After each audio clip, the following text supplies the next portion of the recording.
নুসরাত জাহান বৃষ্টি। পর্ব ৭। জাহিন শ্বশুরবাড়ি এসেছে। সে একাই এসেছে, সাথে কাউকে আনেনি, এমনকি অয়ন্তীকেও না। বলতে গেলে কেউ জানে না জাহিন যে সন্ধ্যাপুরে এসেছে। জাহিন উঠোনের এক কোণে গাড়ি পার্ক করে।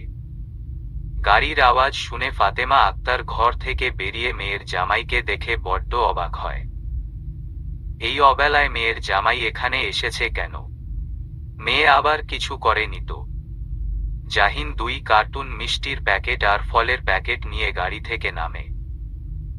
ফাতেমা আক্তার এগিয়ে এসে চিন্তিত গলায় বলেন, জাহিন বাবা, তুমি হঠাৎ, কিছু হয়েছে কি? অয়ন্তী কিছু করেছ কি? জাহিন মুচকি হেসে বলে, না না, অয়ন্তী কিছু করেনি। আপনি ভেতরে চলুন, আমি বলছি। আর এসব ফল মিষ্টি আনার কি দরকার ছিল? দরকার ছিল? ঠিক আছে, এগুলা আমাকে দাও।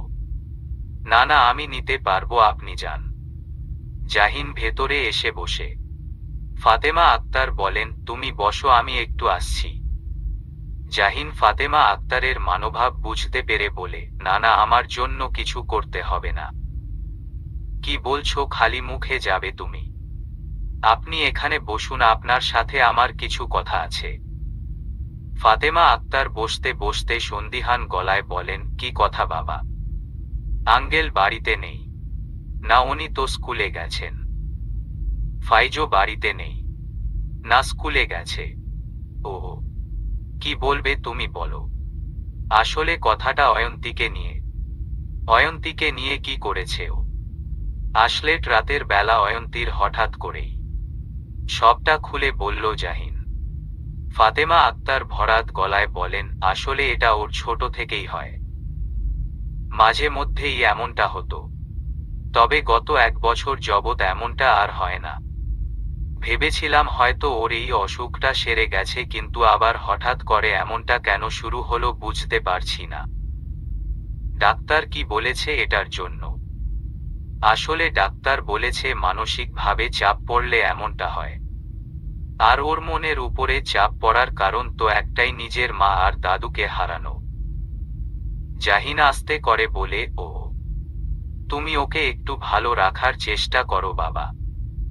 ছোট থেকেই মেয়েটা আমার চুপচাপ স্বভাবের, মুখ ফুটে কিচ্ছু চাইবে না তোমার কাছে, ও তাই তোমাকেই একটু মানিয়ে নিতে হবে।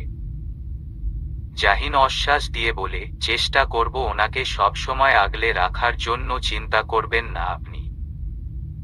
জানি বাবা, তুমি ওকে সবসময় আগলে রাখবে, এই বিশ্বাসটা তোমার উপরে আছে আমাদের।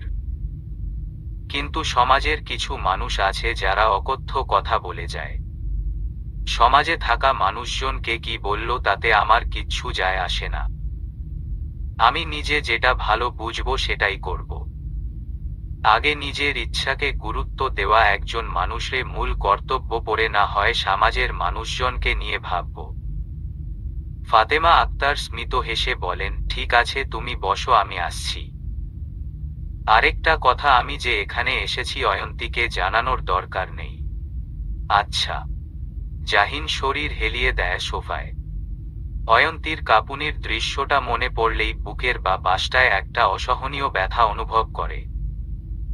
জাহিন দীর্ঘ নিঃশ্বাস ছেড়ে চোখ বন্ধ করে নেয়। মেয়েটার মায়ে খুব বাজে ভাবে জড়িয়ে পড়ছে, সে খুব বাজে ভাবে। হৃদয় এটাও জানান দিচ্ছে ধীরে ধীরে মেয়েটার প্রেমে সে পড়ে যাচ্ছে, প্রতিনিয়ত মেয়েটার দিকে আকৃষ্ট হচ্ছে সে, হয়তো বিয়ে নামক পবিত্র বন্ধনের কারণেই এমনটা হচ্ছে তার সাথে। কিন্তু মেয়েটার হৃদয় কি বলে তার জন্য? মেয়েটা কি তার প্রেম পড়েছে নাকি এখনো পড়েনি? সারাফের আজ অফ ডে। থানা থেকে আজ ছুটি নিয়েছে সারাফ। সবসময় এই কাজের প্রেসারে থেকে নিজেকে সময় দিতে পারছে না, তাই এই ছুটি নেওয়ার কারণ। যে ছেলে সকাল 7টার দিকে ঘুম থেকে উঠত সে আজকে উঠেছে 12টার দিকে। শীতের সকাল, লেপ মুড়ি দিয়ে ঘুমাতে ভালোই লাগে। সারাফ গোসল সেরে খালি গায়ে এসে বেকনিতে দাঁড়ালো, গলায় ঝুলছে টাওয়াল। পিঠে এখনো বিন্দু বিন্দু জল জমে আছে, নাভির নিচ থেকে 3/4 প্যান্ট পরা।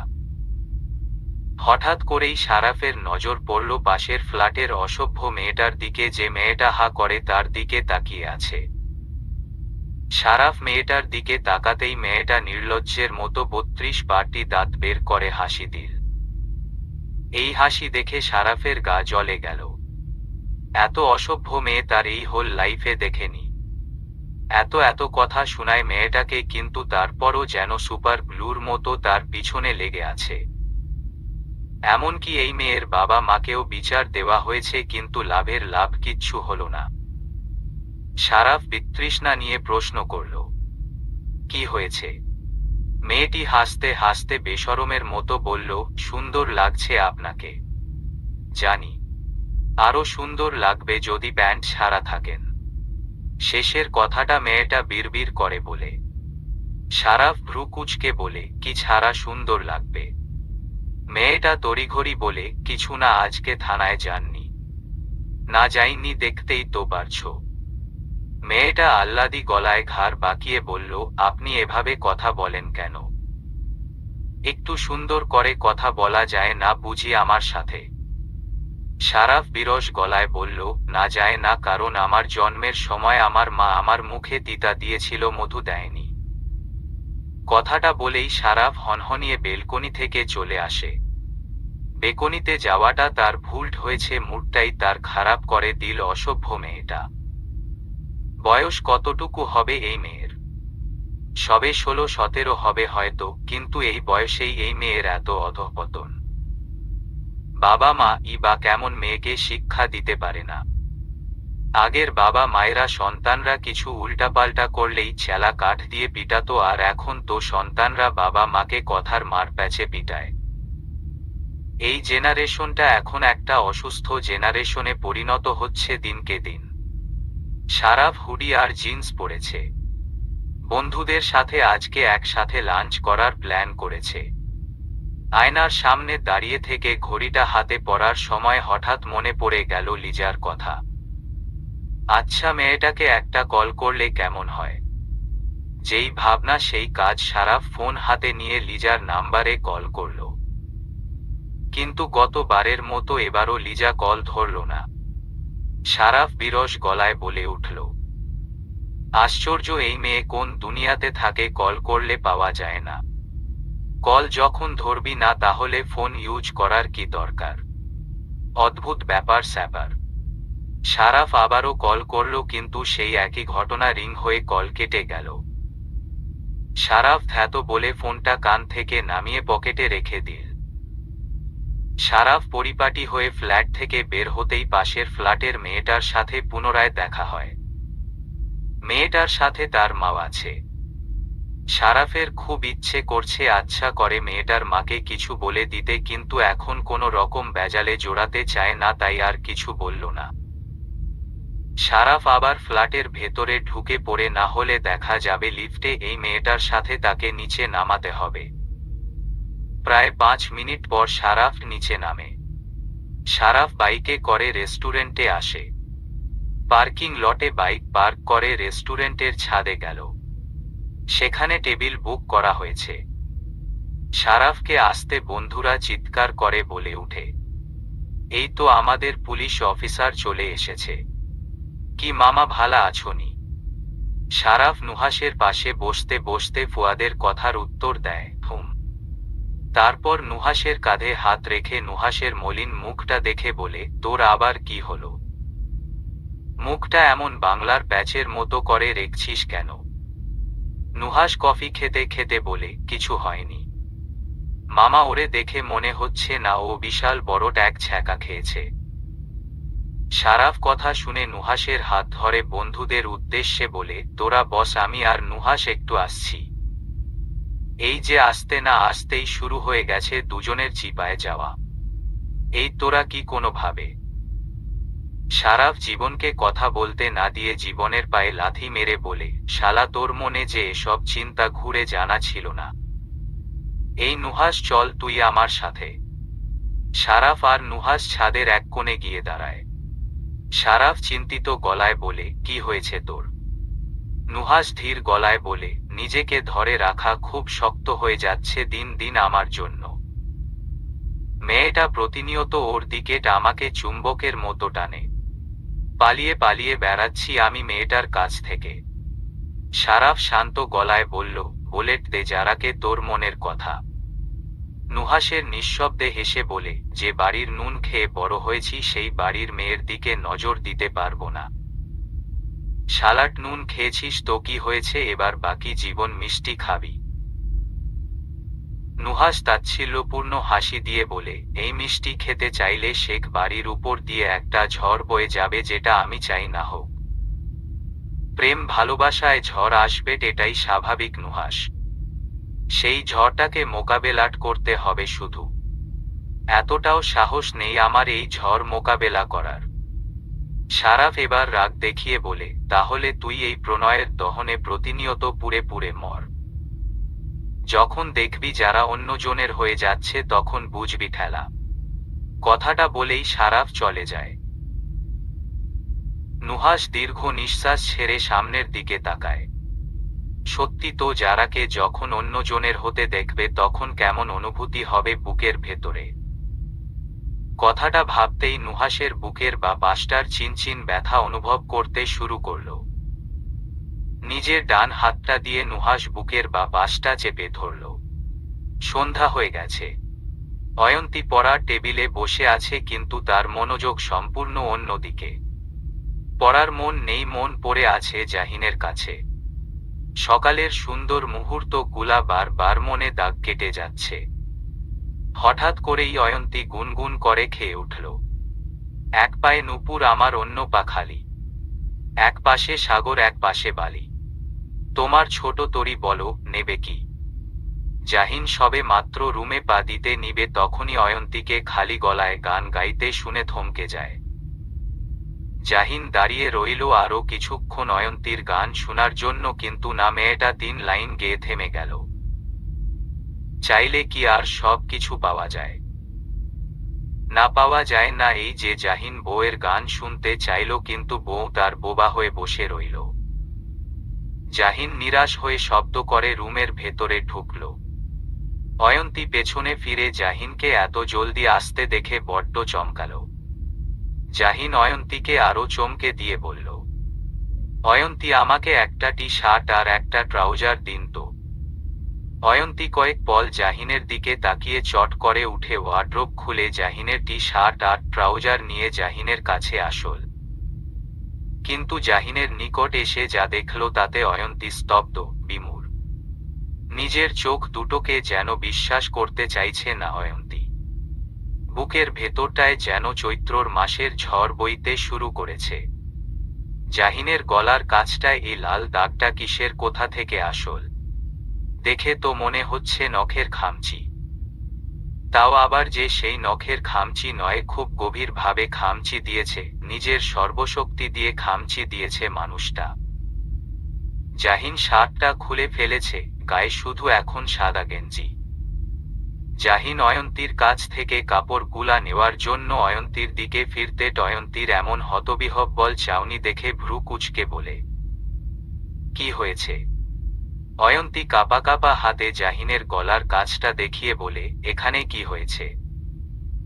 জাহিন নিজের গলার কাছটায় তাকালো, লাল হয়ে আছে জায়গাটা। জাহিন পুনরায় স্ত্রীর দিকে তাকালো। অয়ন্তীর চেহারায় হাজারো প্রশ্ন ঘুরপাক খাচ্ছে।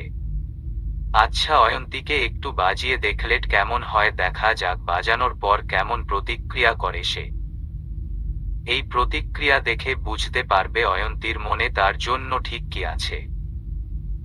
জাহিন অয়ন্তীর কাছ থেকে কাপড়গুলা নিয়ে গলা খাকারি দিয়ে এলোমেলো দৃষ্টি ফেলে বলে, কিচ্ছু না। অয়ন্তীর শ্বাস প্রশ্বাস অধিক মাত্রায় বেড়ে যাচ্ছে। কিচ্ছু না মানে কি? স্পষ্ট দেখার যাচ্ছে গলায় 4 আঙ্গুলের নখের খামচি, আর জাহিন বলছে কিচ্ছু না। একজন প্রাপ্তবয়স্ক পুরুষকে এভাবে খামচি দিতে শুধু একজন মেয়েই পারে। কিন্তু কোন মেয়ে খামচি দিয়েছে জাহিনকে? অয়ন্তী এসব ভেবে শুকনো ঢোক গিলে ক্ষীণ স্বরে বলে, আপনি আমার কাছ থেকে কিছু লুকিয়ে থাকলে বলে দিন। জাহিন অয়ন্তীর দিকে ফিরে গলার স্বর কঠিন রেখে বলে, আজব, আমি কেন আপনার কাছ থেকে কিছু লুকাতে যাব? আর এখানে লুকানোর কি আছে? অয়ন্তীর চোখ টলমল করছে। চোখের পলক ফেললেই গাল বেয়ে গড়িয়ে পড়বে অশ্রুকণা। অয়ন্তী নিচের ঠোঁট কামড়ে ধরে। নাকের পাটা ক্ষণে ক্ষণে ফুলে উঠছে। মানুষ ঠিকই বলেছে, নেতাদের চরিত্র খারাপ হয় তারা ঘরে বউ রেখে বাইরে অন্য মেয়েদের সাথে অবৈধভাবে সম্পর্কে জড়িত থাকে। তাদের একজনকে দিয়ে চলে না, তাদের অনেক জনের প্রয়োজন হয়। কিন্তু জাহিনকে এ কদিন দেখে অয়ন্তী ভেবেছিল জাহিন হয়তো অন্য রকম, অন্যদের মতো নয়। কিন্তু আজ সেই সকল মানুষদের কথাই সত্যি হলো যারা বলে বেড়ায় নেতাদের চরিত্র খুব খারাপ। জাহিনও সবার মতো। যাকে কিনা নিজের মন প্রাণ দিয়ে ভালোবাসতে শুরু করেছিল, সে মানুষটা তাকে এভাবে ঠকিয়ে দিল। সে সত্যি অভাগা, তার কপালে সুখ নেই। সকাল বেলাট নিজেকে ভাগ্যবতী ভাবাটা বড্ড অন্যায় হয়ে গেছে তার। তার ভাবা উচিত ছিল তার এই পোড়াকপালে এত সুখ নেই। অয়ন্তী আর এক মুহূর্ত দাঁড়িয়ে না থেকে দৌড়ে রুম থেকে বেরিয়ে যায়। জাহিন হাত বাড়িয়ে অয়ন্তীকে ধরার আগেই অয়ন্তী বেরিয়ে যায়। জাহিন তর্জনী আর বৃদ্ধাঙ্গুল দ্বারা চেপে ধরল কপালের মধ্যভাগ। রোজটা মনে হয় একটু বেশিই হয়ে গেছে। এবার কি করে অয়ন্তীকে মানাবে সে? মেয়েটা কি ভাবল তার সম্পর্কে? তবে জাহিন এটা বুঝতে পারছে অয়ন্তী যে তাকে নিয়ে কোনো নারীঘটিত চিন্তা করছে, এটা স্পষ্ট। মেয়েরা আর যাই হোক স্বামীর পাশে অন্য নারী সহ্য করতে পারে না, আর তার উপরে জাহিনের গলায় এমন নখের খামচি দেখেছে। কিন্তু এই নখের খামচি অয়ন্তীর দেওয়া, সেটা তো আর অয়ন্তী জানে না। কথায় আছে, যারা চুপচাপ স্বভাবের হয় সেই মেয়েদের রাগ অভিমান দুটাই নাকি গাঢ় হয়।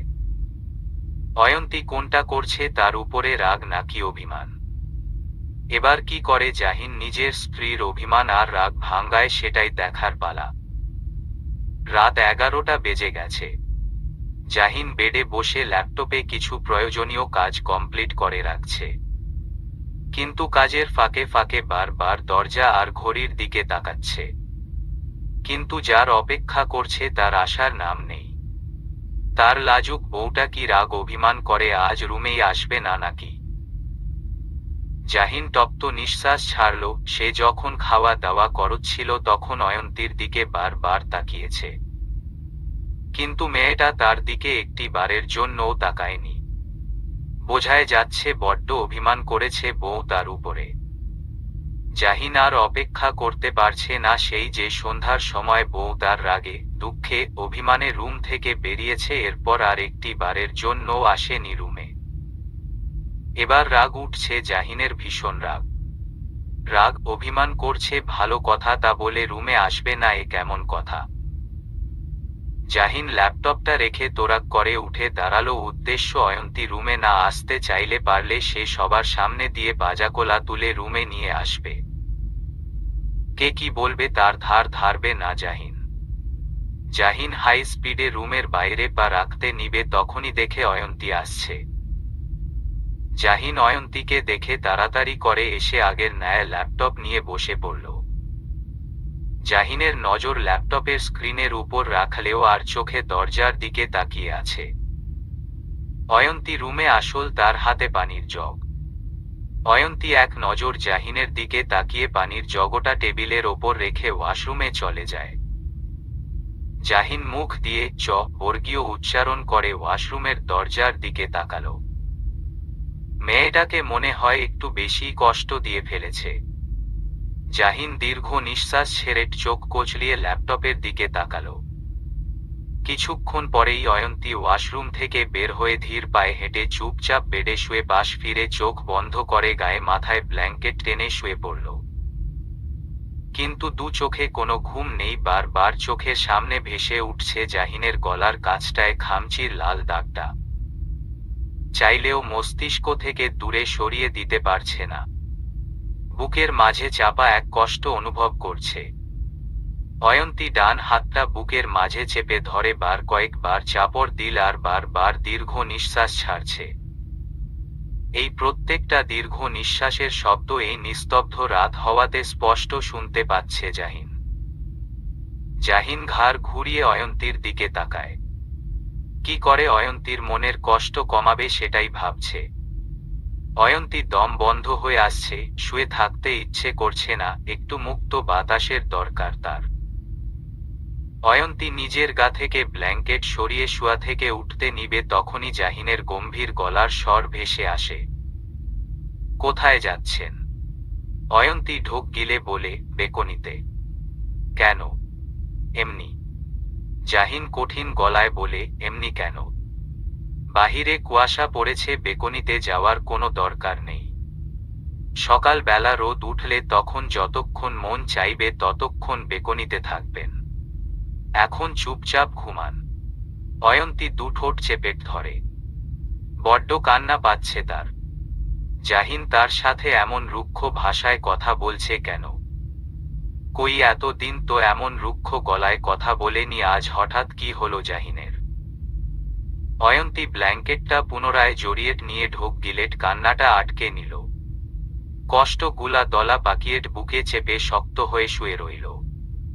জাহিন দীর্ঘ নিঃশ্বাস ছেড়ে উঠে দরজা সিটকারি লাগিয়ে দিল আর ড্রিম লাইট জ্বালিয়ে দিল।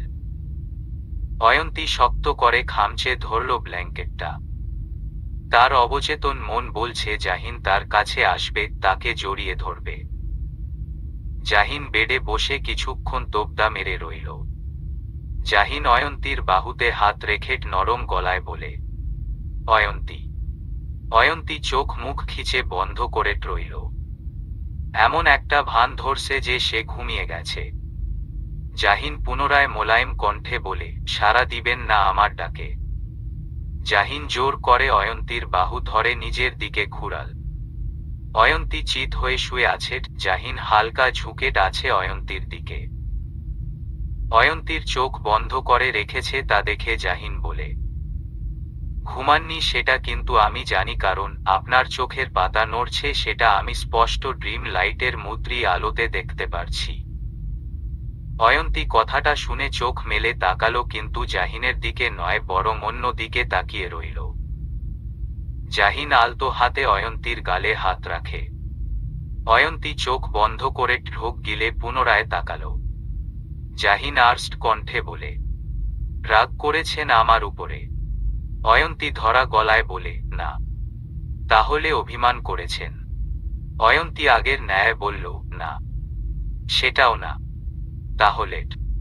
অয়ন্তী দ্রুত গলায় বলে, আমি আপনার উপর রাগ অভিমান কিচ্ছু করেনি।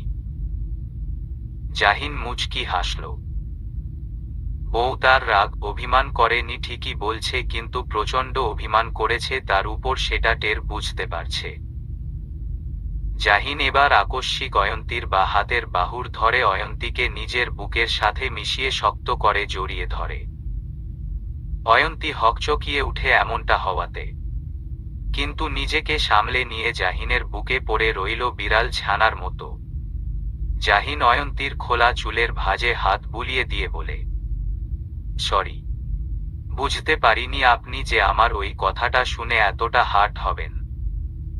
অয়ন্তী চুপ মেরে রইল, একটা রা অব্দি করল না। জাহিন পুনরায় বলতে শুরু করল, আপনি জানতে চান এই খামচি দেওয়ার মালিককে? জাহিন কিছুটা থেমে বলে, এই খামচির দাগটা আপনার এই দেওয়া অয়ন্তী? অয়ন্তী চমকে জাহিনের দিকে তাকায়। কি বলছে এই লোক? সে কখন এই কাজটা করল? অয়ন্তীর হতবিহ্বল চেহারা দেখে জাহিন ঠোঁটের কোণে চাপা হাসি রেখে বলে, আমার কথা বিশ্বাস হচ্ছে না বুঝি? অয়ন্তী অবিশ্বাস্য গলায় বলে, আমি কখন এমনটা করলাম? গতকাল রাত্রে করেছেন মিস। ও সরি মিসেস অয়ন্তী। যখন আমি গভীর ঘুমে আচ্ছন্ন ছিলাম তখন হঠাৎ করেই চোখ মেলে দেখি আপনি বিড়ালের বাচ্চার মতো শক্ত করে আমাকে খামচে ধরেছেন। হয়তো কোনো স্বপ্ন দেখছিলেন, তারই বহিঃপ্রকাশ করেছেন আপনি এভাবে। অয়ন্তী বোকার মতো প্রশ্ন করে, আপনি সত্যি বলছেন তো? বেশি প্রয়োজন না পড়লে আমি মিথ্যা কথা বলি না অয়ন্তী। আর বিয়ের প্রথম রাতে আপনাকে বলেছিলাম, আপনি ব্যতীত আমার জীবনে অন্য কোনো নারী ছিল না, আপনি আমার জীবনের প্রথম নারী। অয়ন্তীর মনে পড়ল ওই দিন রাতে ছাদে থাকাকালীন জাহিনের কথাটা। অয়ন্তীর এখন নিজেকে নিজের কাছেই ছোট লাগছে এটা ভেবে, সে কি করে জাহিনের সম্পর্কে এমনটা ভাবল। জাহিনের কথা শুনে মনে হচ্ছে সেই এই কাজটা করেছে। ইস, খুব কষ্ট পেয়েছে নিশ্চয়ই মানুষটা এভাবে খামচি দেওয়াতে। সকাল হোক তারপর তার এই বাঘিনীর মতো নখগুলা কাটতে হবে। জাহিন অয়ন্তীর ভাবুক চেহারা দেখে বলে, এই যে ম্যাডাম কোথায় হারিয়ে গেলেন? অয়ন্তী দুপাশে মাথা নাড়িয়ে বুঝায় সে কোথাও হারিয়ে যায়নি। জাহিন মুচকি হেসে বলে, এবার নিশ্চিন্তে ঘুমান। সন্ধ্যা থেকে অনেক চিন্তা ভাবনা করেছেন, এই ছোট্ট মাথা নিয়ে আর চিন্তা করতে হবে। কিন্তু অয়ন্তী জাহিনের কথা না শুনে জাহিনের খামচি দেওয়ার স্থানে আলতো হাতে স্পর্শ করে আহত গলায় বলে, খুব ব্যথা করছে তাই না? জাহিন নিষ্প্রভ স্বরে বলে, একটুও না। সরি, আমি সত্যি বুঝতে পারিনি কখন এমনটা করে ফেলেছি। আপনি ছাড়ুন আমাকে, না হলে কখন আবার ঘুমের মাঝে এমনটা করে বসবো। অয়ন্তী সরে যেতে চাইলে জাহিন হাতের বাঁধন দৃঢ় করে। অয়ন্তী জাহিনের দিকে অবাক দৃষ্টিতে তাকিয়ে বলে, কি হলো, ছাড়ুন। জাহিন জিহ্বা দ্বারা নিচের ঠোঁট ভিজিয়ে ঢোক গিলে প্রগাঢ় গলায় বলে, প্লিজ অয়ন্তী, দূরে সরে যাবেন না। আমার বুকের মধ্যখানেই থাকুন আপনি। অয়ন্তী জাহিনের দিকে সন্তর্পণে তাকালো। জাহিন শান্ত চোখে তাকিয়ে আছে তার দিকে।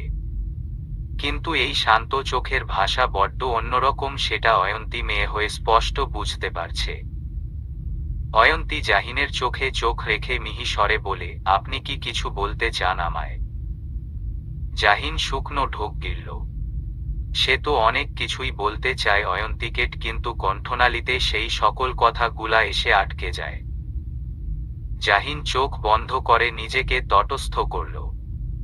অয়ন্তীর মাথাটা নিজের বুকের সাথে মিশিয়ে নিয়ে চোখ বন্ধ করে রাশভারী গলায় বলে, ঘুমান অয়ন্তী, অনেক রাত হয়েছে। অয়ন্তী দীর্ঘ নিঃশ্বাস ছাড়াল। এই লোক এতটা ধৈর্যশীল কি করে হতে পারে? এই ধৈর্যের আড়ালে লুকিয়ে থাকা একজন প্রেমিক পুরুষকে কবে কাছে পাবে সে? তবে মাঝে দুইবার পেয়েছিল। একবার নিজের অজান্তে, প্রথমবারের মতো তার কাছে আসা, আরেকবার নেশায় কাবু হয়ে তার কাছে এসেছিল। কিন্তু কবে সকল জোরতা কাটিয়ে জাহিন নিজ থেকে তার কাছে আসবে? সেই কাঙ্ক্ষিত রাতটা কবে আসবে যেদিন জাহিনের এই ধৈর্যের বাঁধ ভাঙবে? সেই রাতটার অপেক্ষায় থাকল অয়ন্তী। লিজা পড়া টেবিল গুছিয়ে শরীর টানটান করে উঠে দাঁড়ায়। ঘড়ির দিকে তাকিয়ে দেখে 11:15 বাজে। লিজা হতাশার নিঃশ্বাস ছাড়ল, জীবনটা পুরো তামা তামা করে দিল এই জাতীয় বিশ্ববিদ্যালয়। কথা নেই, বার্তা নেই, হুট করে নির্বাচনের 1 মাস আগে ইনকোর্স পরীক্ষার রুটিন দিয়ে দিল। মানে জাতীয় বিশ্ববিদ্যালয়কে দেখে শিখতে হবে কি করে শিক্ষার্থীদের বাস দেওয়া লাগে। লিজার হঠাৎ করেই মনে পড়ল অয়ন্তীর কথা। অয়ন্তী কি জানে ইনকোর্স পরীক্ষার যে রুটিন প্রকাশ হয়েছে? হয়তো জানে, আবার নাও জানতে পারে। এখন তো অনেক রাত হয়ে গেছে, এখন ফোন দেওয়াটা ঠিক হবে না। তাই লিজা ঠিক করল সকালে ফোন দিয়ে পরীক্ষার বিষয়ে কথা বলবে। লিজা লাইট নিভিয়ে বিছানায় শুতে যাবে, সাথে সাথে ফোনের রিংটোন বেজে উঠে। লিজা পুনরায় রুমের লাইট জ্বালালো। এত রাতে কে ফোন করলো তাকে? কারো কোনো বিপদ হয়নি তো আবার? লিজা জলদি করে ফোন হাতে নিয়ে স্ক্রিনে ফোন নাম্বারটা দেখে চেহারার রং পাল্টে গেল। আজ যদি এই লোককে না ধোলাই দিয়েছে পাউডার ছাড়া, তাহলে তার নাম লিজা না। সাতারা চিহ্ন লা, এত রাতে ফোন দিয়ে মেয়েদেরকে বিরক্ত করা। লিজা কলটা ধরে কটু কথা বলতে নিবে, তখনই পাশ থেকে ভেসে আসে একটা পুরুষালী ভারী কণ্ঠ। আসসালামু আলাইকুম। লিজা থমকে যায়। এর জবাবে তো আর বাজে কথা বলা যায় না, তাই আস্তে করে বলে, জি ওয়ালাইকুম আসসালাম। কে বলছেন? উমম, এমন কি কেউ যে আপনাকে চায়? লিজা তেতে উঠে বলে, এই মিয়া ক্যাডা আপনি হুম? রাত বিরাতে মায়াদের বিরক্ত করেন? কাজ কাম নাই আপনের? লোকটা মজা পেল লিজার কথা শুনে কৌতুকের স্বরে বলে, ওয়াও, এটা বুঝি আপনাদের আঞ্চলিক ভাষা? লিজা কটমট করে বলে, যে এটা আমাগো আঞ্চলিক ভাষা। এখন আঞ্চলিক ভাষায় কি আপনি কোনো গালি শুনতে চান? যদি শুনতে না চান তাহলে ফোন রাখেন। প্লিজ প্লিজ ফোন রাখবেন না। আপনি যদি এখন ফোন কেটে দেন না জানি আবার আপনি কবে ফোন ধরেন। 100টা কলের মাঝে আপনি মাত্র একটা কল ধরেন। লিজা এবার সিরিয়াস হয়ে বলে, এই আপনি কে বলুন তো? কোনো প্রতারক, দালাল নাকি চোর? এই তিনটার কিছুই না আমি। তবে এই 3 ধরনের মানুষ আমাকে দেখলে ভয় পায়। আর আপনি কিন্তু এই 3টার মাঝে একটা। লিজা ভ্রু কুঁচকে বলে, মানে? আপনি একজন চোর। লিজা রাগ দেখিয়ে বলে, এই মিয়া আমি আবার কি চুরি করলাম? কেন আমার মন? মানে? প্রেম ভালোবাসা করবেন আমার সাথে মিস লিজা? লিজা হতবাক হয়ে যায় পুরুষটির কথা শুনে। রাতে বিরাতে তাকে ফোন দিয়ে প্রেম করার প্রস্তাব দিচ্ছে। লিজা তিরিক্ষি মেজাজ দেখিয়ে বলে, আপনি কোন দেশের লাট সাহেব যে আপনার সাথে আমি প্রেম ভালোবাসা করতে যাব? বাংলাদেশের লাট সাহেব। আর এই লাট সাহেবের সাথে একবার করেই দেখুন না, অনেক ভালোবাসবো আপনাকে অনেক। লিজা ঝাঝালো কণ্ঠে বলে, এই আপনি ফোন রাখেন না তো। অসভ্য লোক কোথাকার। লিজা। লোকটার এমন আবেগ মেশানো ডাক শুনে লিজার বুকটা ধক করে উঠে। লিজা শুকনো ঢোক গিলল। পুরুষটি পুনরায় নরম গলায় বলল, দেখা করবেন আমার সাথে একটা বারের জন্য? না, আপনার সাথে আমি দেখা করব না। বলেই টাস করে কল কেটে দিয়ে লিজা লাইট নিভিয়ে ধপ করে শুয়ে পড়ে। বুকটা জানি কেমন ধক ধক করছে। এমনটা করছে কেন? লিজা জোরে জোরে কয়েকবার শ্বাস নিল। এমন সময় মেসেজ আসার শব্দ হলো। লিজা মেসেজ আসার শব্দ শুনেও শুয়ে রইল, সে জানে ওই অজ্ঞাত লোকটাই মেসেজ করেছে। পুনরায় মেসেজ আসার শব্দ ভেসে আসলো। লিজা এবার হাত বাড়িয়ে ফোনটা নিল। মেসেজ অপশনে ঢুকে চোখ বুলাল। আপনার গ্রামে আমি আসবো মিস লিজা, তখন আমার সাথে আপনাকে দেখা করতেই হবে। আপনি দেখা না করলে পুরো গ্রামে এটা বলে রটিয়ে দিব যে আপনি আমার সাথে প্রতারণা করেছে। ভালোবাসার অভিনয় করে লক্ষ লক্ষ টাকা হাতিয়ে নিয়েছেন আমার কাছ থেকে। লিজা চোখ বড় বড় করে তাকিয়ে রইল ফোনের দিকে। কি ডেঞ্জারাস এই লোক! বলে কিনা সে তার সাথে ভালোবাসার অভিনয় করে লক্ষ লক্ষ টাকা হাতিয়ে নিয়েছে। কত বড় বেয়াদব ছেলেটা! লিজা রেগে মেগে আগুন হয়ে ছেলেটার নাম্বার কল করল। শারাফের ফোন নন স্টপ বেজে যাচ্ছে আর সেটা দেখে পৈশাচিক আনন্দ পাচ্ছে সে। চোখে মুখে রয়েছে প্রশান্তির আভাস। শারাফ বেডের সাথে মাথাটা হেলিয়ে দিয়ে মাথার নিচে দুহাত রেখে দুপা নাড়াতে নাড়াতে ভাবলেশহীন ভাবে বলে, কেমন লাগছে মিস লিজা ভিজা আপনার ফোন না ধরাতে? নিশ্চয়ই খুব রাগ উঠছে আমার উপরে, তাই না?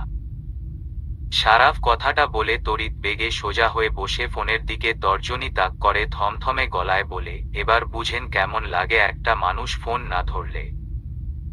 5 বার রিং হওয়ার পর বন্ধ হয় ফোন আসা। কিছুক্ষণ পরেই শারাফের ফোনে মেসেজ আসার শব্দ হলো। শারাফ মেসেজ চেক করে চোখ বড় বড় তাকিয়ে হতবাক হয়ে বলে, ভবিষ্যৎ জামাইকে শালা বানিয়ে দিল এই মেয়ে। শারাফ পুনরায় লিজাকে মেসেজে দিল, শোনা এটা কি বলছো তুমি? আমি হতে চাইতাছি 3 অক্ষরের জামাই তোমার, আর তুমি আমাকে 2 অক্ষরের শালা বানিয়ে দিলে তোমার। এটা ঠিক না শোনা। শারাফের মেসেজটা দেখে লিজার চোখ কপালে উঠে যায়। দাঁতে দাঁতে চেপে কিছুক্ষণ বসে রইল। মানুষটা যদি তার সামনে থাকতো এই মুহূর্তে তাহলে তাদের গ্রামে থাকা গোবর ভর্তি ডোবায় চুবিয়ে মারত। কিন্তু আপাতত নেই, তাই মেসেজেই যা করার করতে হবে। লিজা আবারও মেসেজ দিল শারাফকে, স্বপ্ন দেখতে থাক অসভ্য বেডা মানুষ, জীবনে 3 অক্ষরের জামাই হতে পারবি না তুই আমার। শারাফ লিজার মেসেজটা দেখে বলল, কি ঝগড়ুটে মেয়ে রে বাবা, কথার উপরে কথা। পরপর শারাফ আবার মেসেজ দিল, চ্যালেঞ্জ করছো আমাকে? ঠিক আছে, তোমার চ্যালেঞ্জ অ্যাকসেপ্ট করলাম। লিজা মেসেজটা পড়ে ফোনটা রেখে ভেঙিয়ে ভেঙিয়ে বলে, ঘুম আসছে কোথাকার, কোন চ্যালেঞ্জওয়ালা? তোর পাদের চ্যালেঞ্জের গুল্লি মারি আমি, বলেই লেপ গায়ে মুড়ি দিয়ে শুয়ে পড়ে। কিন্তু সারাফের চোখে ঘুম, সে কি করে এই চ্যালেঞ্জ জিতবে সেই ভাবনাতে বিভোর। আর তার চেয়ে বড় ভাবনার বিষয় হলো লিজা যখন জানতে পারবে এই অপরিচিত মানুষটা সারাফ, তখন লিজা কি প্রতিক্রিয়া করবে এটা ভেবে সারাফের ঠোঁটের কোণে হাসি ফুটে উঠে। কেটে গেছে দুটো দিন। সবাই সবার কাজ নিয়ে ব্যস্ত হয়ে পড়েছে। জাহিন ব্যস্ত হয়ে পড়ল আসন্ন নির্বাচনের কাজ নিয়ে। এদিকে অয়ন্তীও নিজের পড়াশোনা নিয়ে ব্যস্ত হয়ে পড়ল। বিয়ে পর পড়াশোনা ঠিক মতো করা হয়নি বলতে গেলে, তাই একটু পড়াশোনা করে তো পরীক্ষাটা দিতে হবে, তা না হলে তো পরীক্ষায় গোল্লা পাবে। এদিকে যারা আছে নুহাসকে নিয়ে মহাজালায়। নুহাস তাকে দেখেও না দেখার ভান করে চলে যায়। নুহাসের করা এই ইগনোর একদম সহ্য করতে পারছে না যারা। নুহাসের ইগনোর করা দেখে মনে হচ্ছে যেন সে কেউ না, কিন্তু কয়েকদিন আগেও তো কত সুন্দর করে জান টান ডাকলো তাকে। আর এখন নুহাসের ভাব গতি মনে হচ্ছে এমন কোনো কিচ্ছু হয়নি তাদের মাঝে। তাই আজকে যারা ঠিক করছে আজকে সে নুহাসের কাছে যাবেই যাবে আর নুহাসকে জ্বালিয়ে মারবে। যারা পড়ার টেবিলে বসে এসব ভাবছে আর ছক কষছে কি করে নুহাসের কাছে যাওয়া। ব্যাটা ওই ঘটনাটার পর থেকে এখন আর দরজা খোলা রাখে না, সব সময় দরজা লক করে রাখে যাতে করে যারা আবার রুমে না ঢুকতে পারে। কিন্তু যারা তো আজকে যাবেই ওই রুমে যেই করেই হোক। আকস্মিক যারা বসা থেকে লাফিয়ে উঠে হাসি হাসি মুখে বলে, পেয়ে গেছি বুদ্ধি, এখন শুধু সেটা প্রয়োগ করার পালা। আমাকে জ্বালিয়েছ, এবার তোমার জ্বালার পালা। যারা কোমর বাঁকিয়ে বইয়ের সারিতে একটা বই খুঁজতে খুঁজতে বলে, কোথায় গেল আমার ইংলিশ বইটা, কোথায়? বইটা হাতে পেয়ে পুনরায় চেয়ারে বসে বইয়ের পাতা উল্টাতে শুরু করলো। খুঁজে বের করতে শুরু করলো কঠিনের থেকে কঠিনতম ন্যারেশন। 5 মিনিট পর খুঁজে পেল একটা কঠিন ন্যারেশন। এই ন্যারেশন বুঝিয়ে দিতে বলবে নুহাসকে। নুহাস ইংলিশে অনার্স আর মাস্টার্স দুটোই করেছে, সেই সুবাদে নুহাস ইংলিশ খুব ভালো পারে। আর সেই সুবিধাটাই আজকে যারা কাজে লাগাবে। যারা বই খাতা নিয়ে রুম থেকে বেরিয়ে পড়ল। আস্তে আস্তে হেঁটে নুহাসের রুমের কাছে এসে দরজায় টোকা দিল। দরজার শব্দ শুনে নুহাস ভেতর থেকে বলে, কে? যারা গলা পরিষ্কার করে বলে, নুহাস ভাই আমি। যারার কণ্ঠস্বর শুনে নুহাস তাড়াতাড়ি করে শুয়া থেকে উঠে বসে বিড়বিড় করে বলে, এই আধ পাগল মেয়ে কি চায় আবার? যারা পুনরায় বলে, নুহাস ভাই তুমি কি ভেতরে আছো? নুহাস নিজেকে সামলে নিয়ে বলে, হ্যাঁ যারা বলো, কিছু কি লাগবে তোমার? যারা অবলীলায় বলে, হ্যাঁ লাগবে তো তোমাকে। নুহাস হকচকিয়ে উঠে যারার কথা শুনে। কি বলছে এই মেয়ে? বাড়ির কেউ যদি এটা শুনে তাহলে কি ভাববে? নুহাস চুপ মেরে রইল। যারা পুনরায় কিছু বলতে যাবে তখনই দেখে জাহিন উপরে উঠছে। ভাইকে থেকে যারার মাথায় বুদ্ধি খেলে গেল আর কুটিল হেসে মনে মনে বলে, দরজা খুলবে না তোর? ঠিক আছে দেখাচ্ছি মজা, দরজা তুমি খুলবে সাথে তোমার ঘাড়ও খুলবে। যারা কয়েক কদম এগিয়ে এসে ভাইকে বলে, ভাইয়া নুহাস ভাই দরজা খুলছে না দেখো। জাহিন হঠাৎ বোনের এমন কথা শুনে ভ্রু কুঁচকে বলে, মানে দেখো না আগামীকাল আমার কোচিং এ ইংলিশ পরীক্ষা আর আমি একটা ন্যারেশনটা কিছুতেই সলভ করতে পারছি না। তাই নুহাস ভাইয়ের কাছে এসেছি, কিন্তু নুহাস ভাই তো দরজাই খুলছে না। তুমি একটু বলবে খোলার জন্য? কিন্তু জাহিন যারার সমস্ত পরিকল্পনায় জল ঢেলে দিয়ে বলে, দেখি ন্যারেশনটা। ভাইয়ের কথা শুনে যারা থমকালো। এবার কি হবে? ভাই তার ইংলিশ নিয়ে পড়ে নিয়ে নি ঠিক আছে, কিন্তু এই ন্যারেশন তো 1 মিনিটের মধ্যে সমাধান করে দিবে। যারা আমতা আমতা করে বলে, তুমি পারবে ভাইয়া, তুমি তো অঙ্ক নিয়ে পড়েছ, পারবো, তুই চল আমার সাথে আমি বুঝিয়ে দিচ্ছি। নেও ঠেলা। যারার সব আশায় এক খাবলা ছাই ঢেলে দিল তার ভাই। জাহিন 2 কদম এগিয়ে যেতেই ফোন বেজে উঠে। কিছুক্ষণ কথা বলার পর যারাকে বলে, আমাকে বেরুতে হবে, তুই নুহাসের কাছে বুঝে নে ন্যারেশনটা। যারার চোখ মুখ উজ্জ্বল হয়ে উঠল আমোদে। তার সাথে আল্লাহ আছে, না হলে এভাবে মোড়টা ঘুরিয়ে দেয়। আহা কি আনন্দ আকাশে বাতাসে। এবার কোথায় যাবে মিস্টার নুহাস রহমান? জাহিন চলে যেতে নিবে তখনই যারা বলে উঠে, কিন্তু ভাইয়া নুহাস ভাই তো দরজা খুলছে না। ভেতরে কি করছে কে জানে। দাঁড়া আমি দেখছি। জাহিন দরজায় টোকা দিয়ে 2 বার নুহাসকে ডাকতেই দরজা খুলে গেল। জাহিন নুহাসকে দেখে বলল, যারা একটা ন্যারেশন বুঝছে না, না ওকে বুঝিয়ে দিত। কথাটা বলেই জাহিন চলে যায়। নুহাসের মুখে অমাবস্যার ঘোর অন্ধকার নেমে এলো। এই মেয়ে নিশ্চিত কিছু একটা করবে।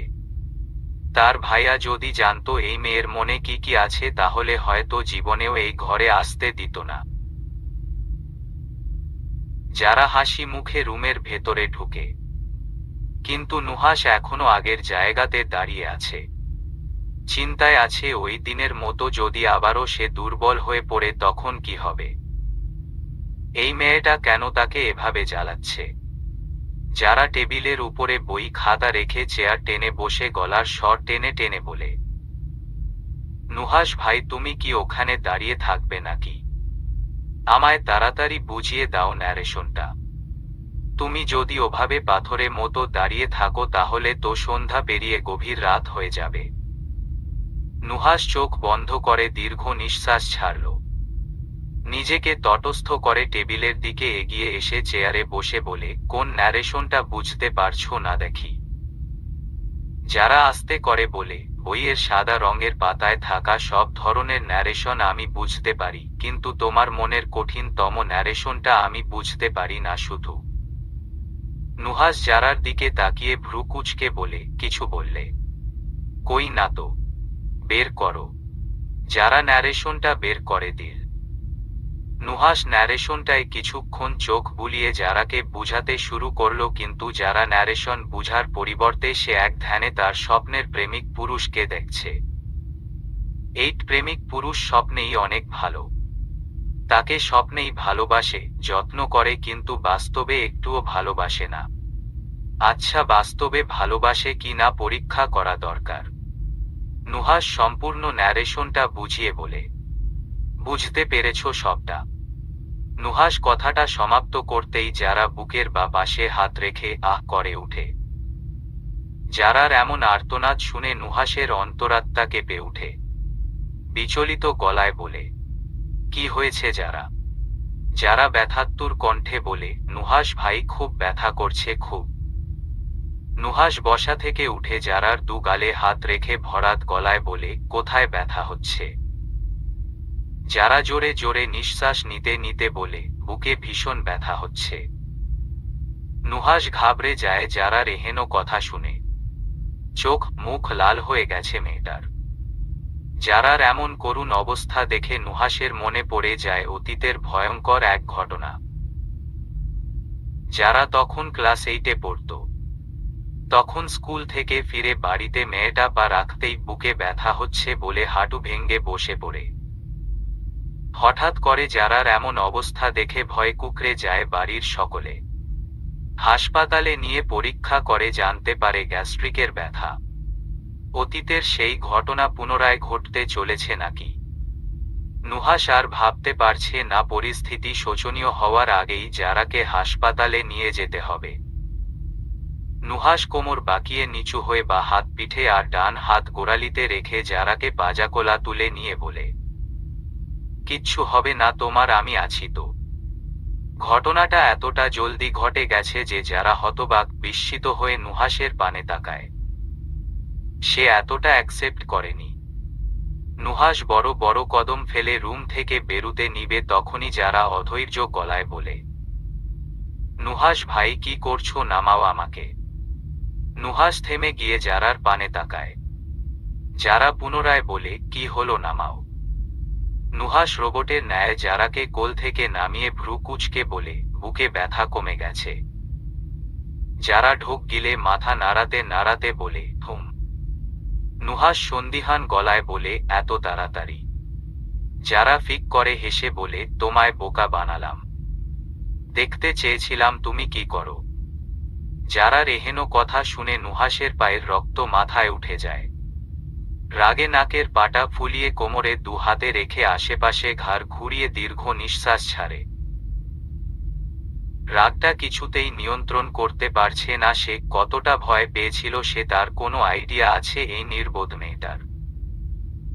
নুহাশ রাগটা নিজের বশে না আনতে পেরে যারার দু বাহু শক্ত করে চেপে ধরে নিজের কাছে এনে রাগান্বিত গলায় কিছু বলতে যাবে তখনই থমকে যায়। যারা হতবাক হয়ে তাকিয়ে আছে।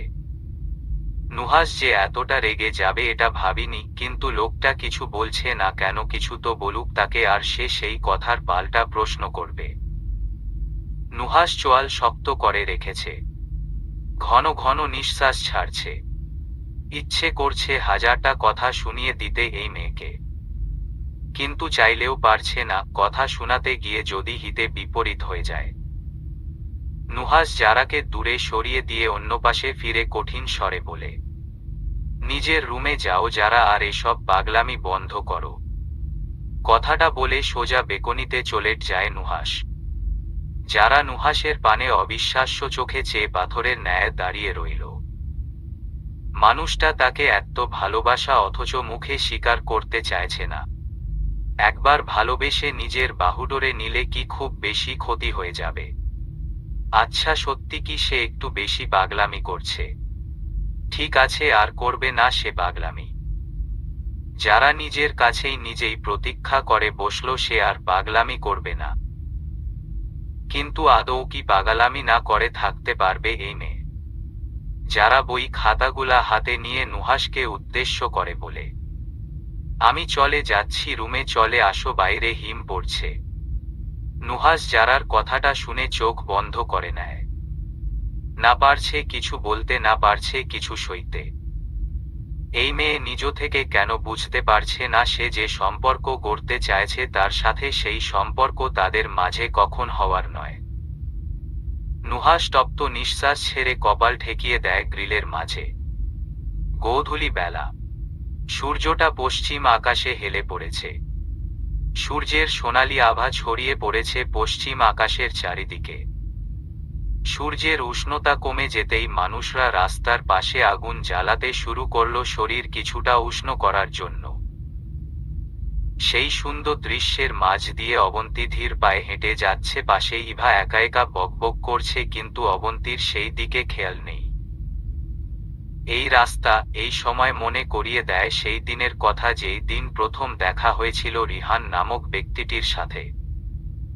কোথায় আছে লোকটি, তার কথা কি একবারও মনে পড়ে না? সেই কয়দিন তো ভালোবাসি ভালোবাসি বলে কান ঝালাপালা করে ফেলেছিল, তার এখন কোথায় গেল সেই ভালোবাসা? অবন্তী আকস্মিক থেমে গিয়ে তড়িৎ বেগে পাশ ফিরে তাকায়। যেই মানুষটাকে দেখেছিল সেই মানুষটা কোথায়? সে স্পষ্ট দেখেছে রিহানকে, কিন্তু এখন কোথায় হারিয়ে গেল মানুষটা? ইভা অবন্তীকে কিছু খুঁজতে দেখে বলে, কি রে, কি খুঁজছিস তুই? আমি এই মাত্র রিহানকে দেখলাম ওখানটায়। ইভা জায়গাটা পরোক্ষ করে বলে, কোথায় রিহান ভাইয়া? এখানে তো কেউ নেই। বিশ্বাস কর আমার কথা, আমি স্পষ্ট দেখেছি সাদা হুটি পরে দাঁড়িয়ে আছে। সাদা হুটি পরা দেখেছিস তো? তাহলে ওইটা রিহান ভাইয়ার আত্মা ছিল। রিহান ভাই এখানে যদি থাকতো তাহলে তোর সাথে এভাবে লুকোচুরি খেলতো না, নিশ্চয়ই দেখা করত। কিন্তু আমি দেখেছি, মনে হলো তুই ভাইয়ার ভাবনাতে বিভোর থাকতে থাকতে এখন সব জায়গাতে রিহান ভাইয়ার আত্মা দেখতে পাচ্ছিস। এখন তাড়াতাড়ি চল, না হলে আর হোস্টেলে ঢুকতে পারবো না। রিহানে ভাইয়ার আত্মার মতো ঘোরাঘুরি করতে হবে রাস্তায়। ইভা অবন্তীর হাত ধরে সামনের দিকে অগ্রসর হতে শুরু করল, কিন্তু অবন্তী পেছনে ফিরে তাকিয়ে রইল যতক্ষণ না এই স্থানটা চোখের আড়াল না হয়। সে কি এতটাই ভুল দেখেছে? অবন্তী আর ইভা চলে যেতেই গাছের আড়াল থেকে বেরিয়ে আসা রিহান। ঠোঁটের কোণে ফুটে উঠে প্রশান্তির হাসি।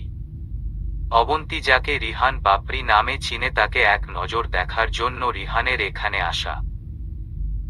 ভেবেছিল পাপড়ি হয়তো খুব খুশিতে আছে তার আশেপাশে তাকে দেখতে না পেয়ে, কিন্তু ইভার কথা শুনে তার ভাবনাটা ভুল প্রমাণিত হয়ে গেল। রিহান প্যান্টের পকেটে হাত গুজে মুখ দিয়ে শীষ বাজাতে বাজাতে গাড়ির দিকে এগিয়ে যায়। দেখতে দেখতে অয়ন্তীর পরীক্ষার দিনে এগিয়ে এলো।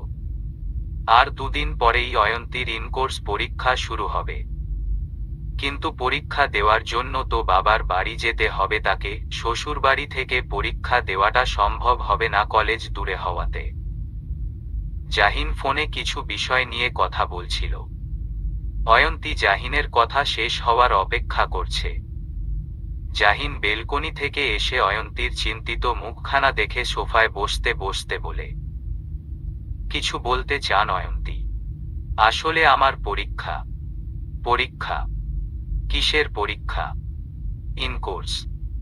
জাহিন টেবিলের উপরে থাকা ফাইলের মাঝে থেকে ফাইল খুঁজতে খুঁজতে বলে, তাহলে দিবেন?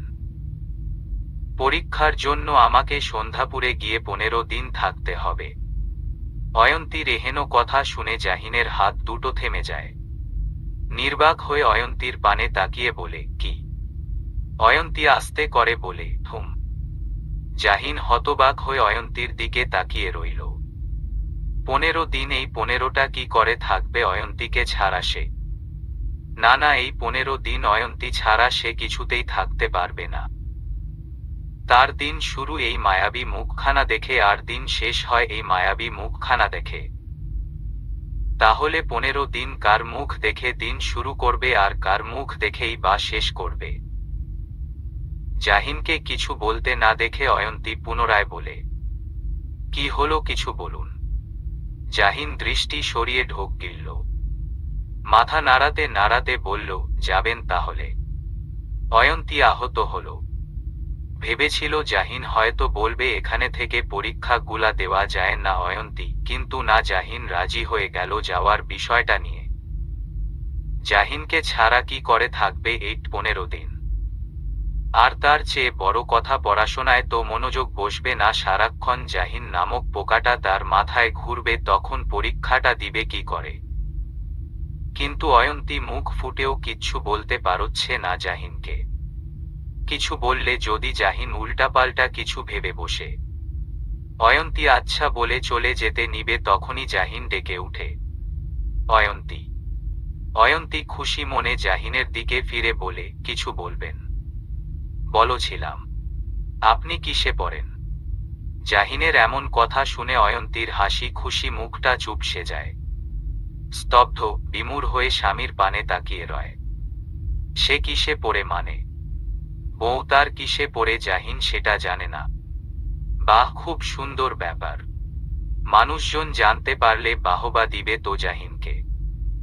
দেখা যাবে, আর কয়েকদিন পরে বলবে, অয়ন্তী আমাদের বিয়েটা কিভাবে হয়েছিল একটু ডিটেলসে বলবেন প্লিজ, আমার না ঠিক মনে নেই। আচ্ছা, এই লোক কি তার সাথে মজা নিচ্ছে নাকি? এই প্রথমবারের মতো জাহিনের উপর রাগ উঠছে অয়ন্তীর, ইচ্ছে করছে রেগে গিয়ে 1000টা কথা শুনিয়ে দিতে। অয়ন্তীকে চুপ করে থাকতে দেখে জাহিন আবারও বলল, কি হলো বলুন, কিসে পড়েন আপনি? অয়ন্তী ঠোঁটের কোণে হাসি রেখে চিবিয়ে চিবিয়ে বলে, অনার্স সেকেন্ড ইয়ারে পড়ি। ও, আপনার কি আরো কিছু জানার আছে? জাহিন মুখ দিয়ে বর্গীয় শব্দ উচ্চারণ করে বলে, না, আর কিছু জানার নেই, কিন্তু একটা কথা ভাবছি। তা কি ভাবছেন শুনি একটু আমি? উমম, আপনি অনার্স সেকেন্ড ইয়ারে পড়েন, তাহলে আপনার বয়স কত?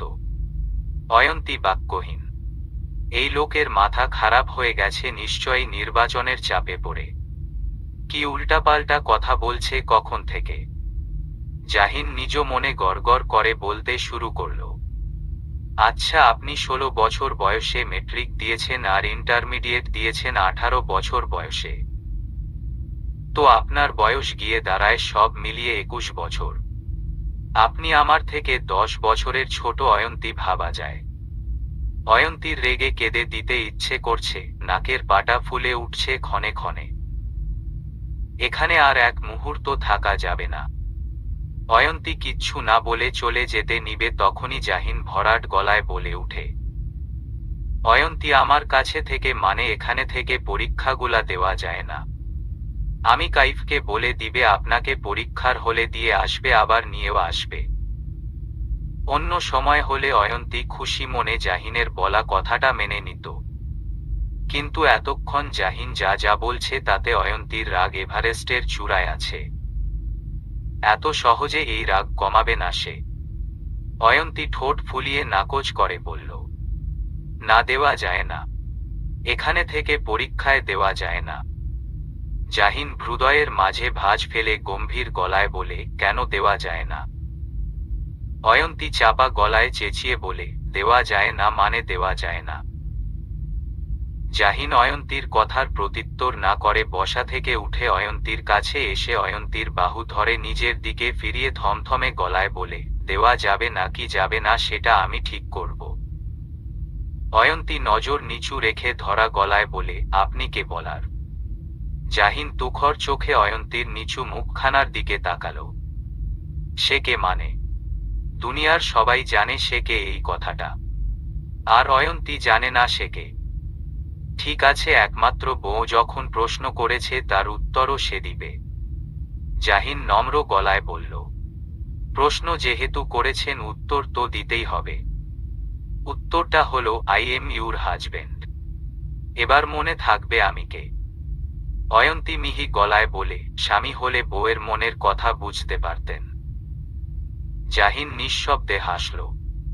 অয়ন্তীর বাহু ছেড়ে কোমরে হাত রেখে নিজের কাছে এনে ফিসফিস করে বলল, বউয়ের মনের কথা বুঝি না বুঝি আমি?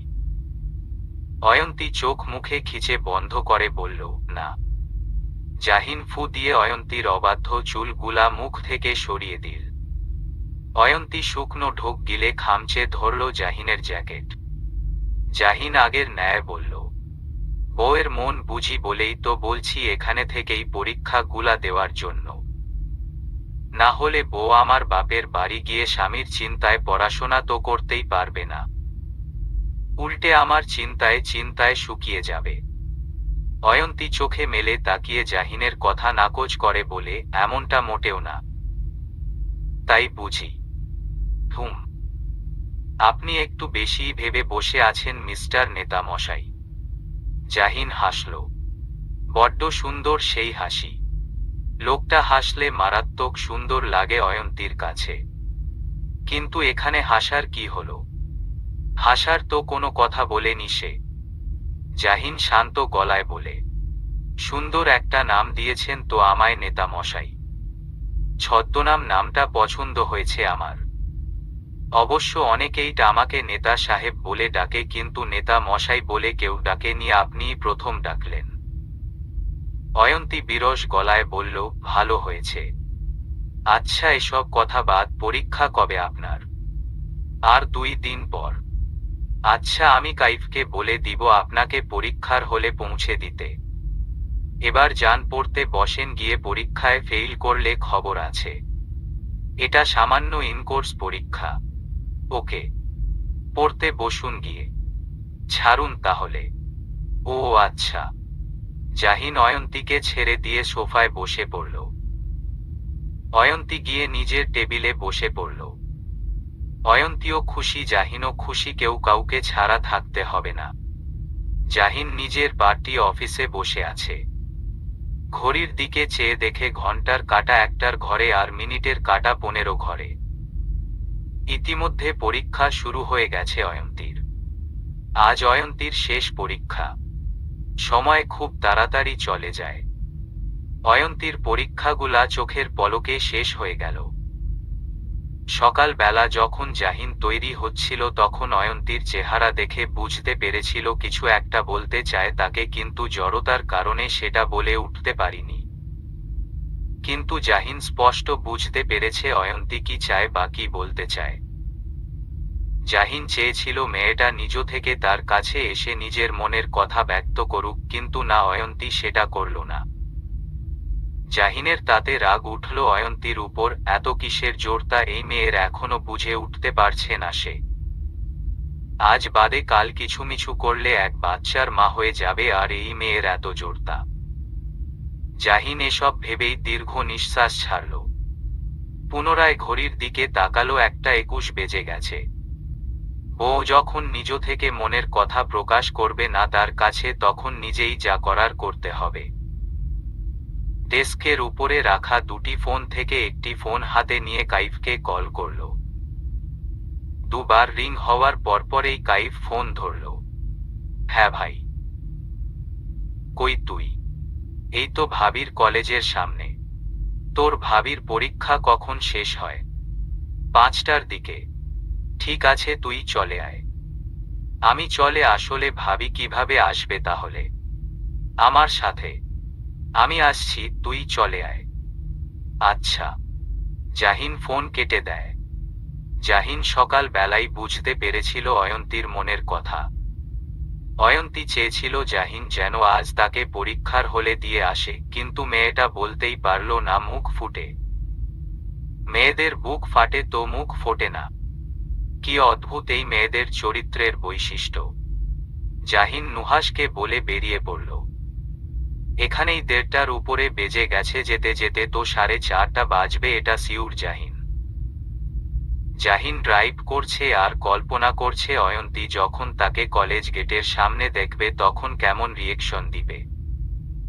নিশ্চয়ই হতবাক হয়ে তাকিয়ে থাকবে তার দিকে, আর নয় তো নিজের মনের ভ্রম বলে ভাববে। জাহিন অয়ন্তীর কলেজ গেটের সামনে এসে গাড়ি পার্ক করে গাড়ির ভেতরেই বসে রইল। আর 5 মিনিট বাকি আছে পরীক্ষা শেষ হওয়ার। একে একে স্টুডেন্টরা পরীক্ষায় দিয়ে বেরুতে শুরু করল। জাহিন সেদিকটায় তাকিয়ে রইল। কিন্তু যাকে এই দু চোখ খুঁজে বেড়াচ্ছে সে কোথায়? কিছুক্ষণ পরেই কাঙ্ক্ষিত মানুষটার দেখা মিলল, আর তার পাশেই লিজা। জাহিনের ঠোঁটের কোণে হাসি ফুটে উঠল। কিন্তু পরক্ষণে ঠোঁটের কোণে থাকা হাসিটা বিলীন হয়ে যায়, হৃদয়ের মাঝে ভাঁজ পড়ল। চোয়াল শক্ত হয়ে এলো, স্টিয়ারিং এর উপরে রাখা বা হাত দিয়ে শক্ত করে চেপে ধরল স্টিয়ারিংটা। গরম চোখে সামনের দিকে তাকিয়ে আছে। তার সামনেই তার বউকে প্রপোজ করছে একটা ছেলে, একগুচ্ছ লাল গোলাপ নিয়ে। কত বড় সাহস! আজ পর্যন্ত সে নিজের বউকে নিজ থেকে একটা গোলাপ পর্যন্ত এনে দেয়নি। আর এই ছেলের কত বড় সাহস তার বউকে গোলাপ ফুল দিয়ে প্রপোজ করছে সিনেমার হিরোর মতো তার এই চোখের সামনে। ছেলেটা কি জানে না এই মেয়েটা কার বউ? অবশ্য জানলে এত সাহস হতো না জীবনেও হাত বাড়িয়ে প্রপোজ করার, তার আগে হাত ভেঙে আসত। জাহিন গাড়ি থেকে নামতে নামতে রাগান্বিত গলায় বলে, তোর সিনেমার হিরো সাজা বের করছি আমি, দাঁড়া। অয়ন্তী একটা বিব্রতকর পরিস্থিতিতে পড়েছে। আকস্মিক কিছু বুঝে উঠার আগেই নিজের সামনে একটা ছেলেকে ফুল নিয়ে দাঁড়াতে দেখে হকচকিয়ে উঠে। অয়ন্তী চলে যেতেও পারছে না। ছেলেটা কোনো না কোনো ভাবে তাকে আটকিয়ে দিচ্ছে। সবাই তাদের দিকে তীক্ষ্ণ চোখে তাকিয়ে আছে। কেউ কেউ ফিসফিস করে কানে কানে কিছু বলছে। হয়তো এটাই বলছে এই ছেলে কি জানে না এই মেয়েটাকে। অয়ন্তীর পাশে দাঁড়িয়ে থাকা লিজা বাজখাই কণ্ঠে বলে, এই ছেলে তোমার সাহস তো কম নয়। তুমি জানো ওকে? ছেলেটা ভয় ভয় বলে উঠল, আমি জানি উনিকে। কিন্তু বিশ্বাস করুন আমি নিজ থেকে ফুল দিতে আসিনি, আমাকে একজন বলে পাঠিয়েছে যে ওনাকে ফুলটা দিয়ে বলতে যে উনি নাকি ওনাকে ভালোবাসেন। অয়ন্তী ভ্রু কুঁচকে বলে, কে বলেছে? আমি আপনাকে নামটা বলতে পারবো না। আপনি প্লিজ ফুলগুলা ধরেন। ওনাকে নাই বলতে পারিস, আমাকে তো বলতে পারিস। আকস্মিক এক পরিচিত গম্ভীর পুরুষালী কণ্ঠস্বর শুনে অয়ন্তী পেছনে ফিরে তাকায়। পেছনে ফিরে স্বয়ং জাহিনকে দেখে হতবাক হয়ে যায় অয়ন্তী। জাহিন কি আদৌ এখানে এসেছে নাকি সবটাই তার ভ্রম? কিন্তু এই লোক এখানে কি করছে? জাহিন কঠিন দৃষ্টিতে তাকিয়ে আছে ছেলেটার দিকে। অয়ন্তী টের বুঝতে পারছে ঘুমন্ত বাঘ খেপে গেছে। জাহিন একবার অয়ন্তীর দিকে তাকিয়ে ত্রস্ত পায়ে এসে ছেলেটার সামনে দাঁড়ায়। ছেলেটার মুখটা ভয়ে একটুখানি হয়ে গেছে। সে এবার কোন পথে যাবে? দুইটা পথে বন্ধ তার জন্য। অয়ন্তীকে ফুল না দিলে ওই লোকটা তাকে জানে মে তারা চিহ্ন রে দিবে বলেছে। কিন্তু এবার এই জাহিন তার সাথে কি করবে, এটা ভেবেই ভয় শুকনো ঢোক গিলল। উৎসুক জনতারা অবাক চোখে তাকিয়ে আছে কি হয় সেটা দেখার জন্য। জাহিন বুদ্ধিমান ছেলে, সে চারপাশটায় নজর বুলাল। এত মানুষের ভিড়ে এই ছেলের সাথে কোনো রকমের ভেজালে জড়ানো যাবে না। আর কয়েকদিন পরেই নির্বাচন, না হলে কষিয়ে এই আধ আঙুলে ছেলের দু গালে দুটো থাপ্পড় মেরে দিত। ডান হাতটা বড্ড নিষ্পিস করছে তার।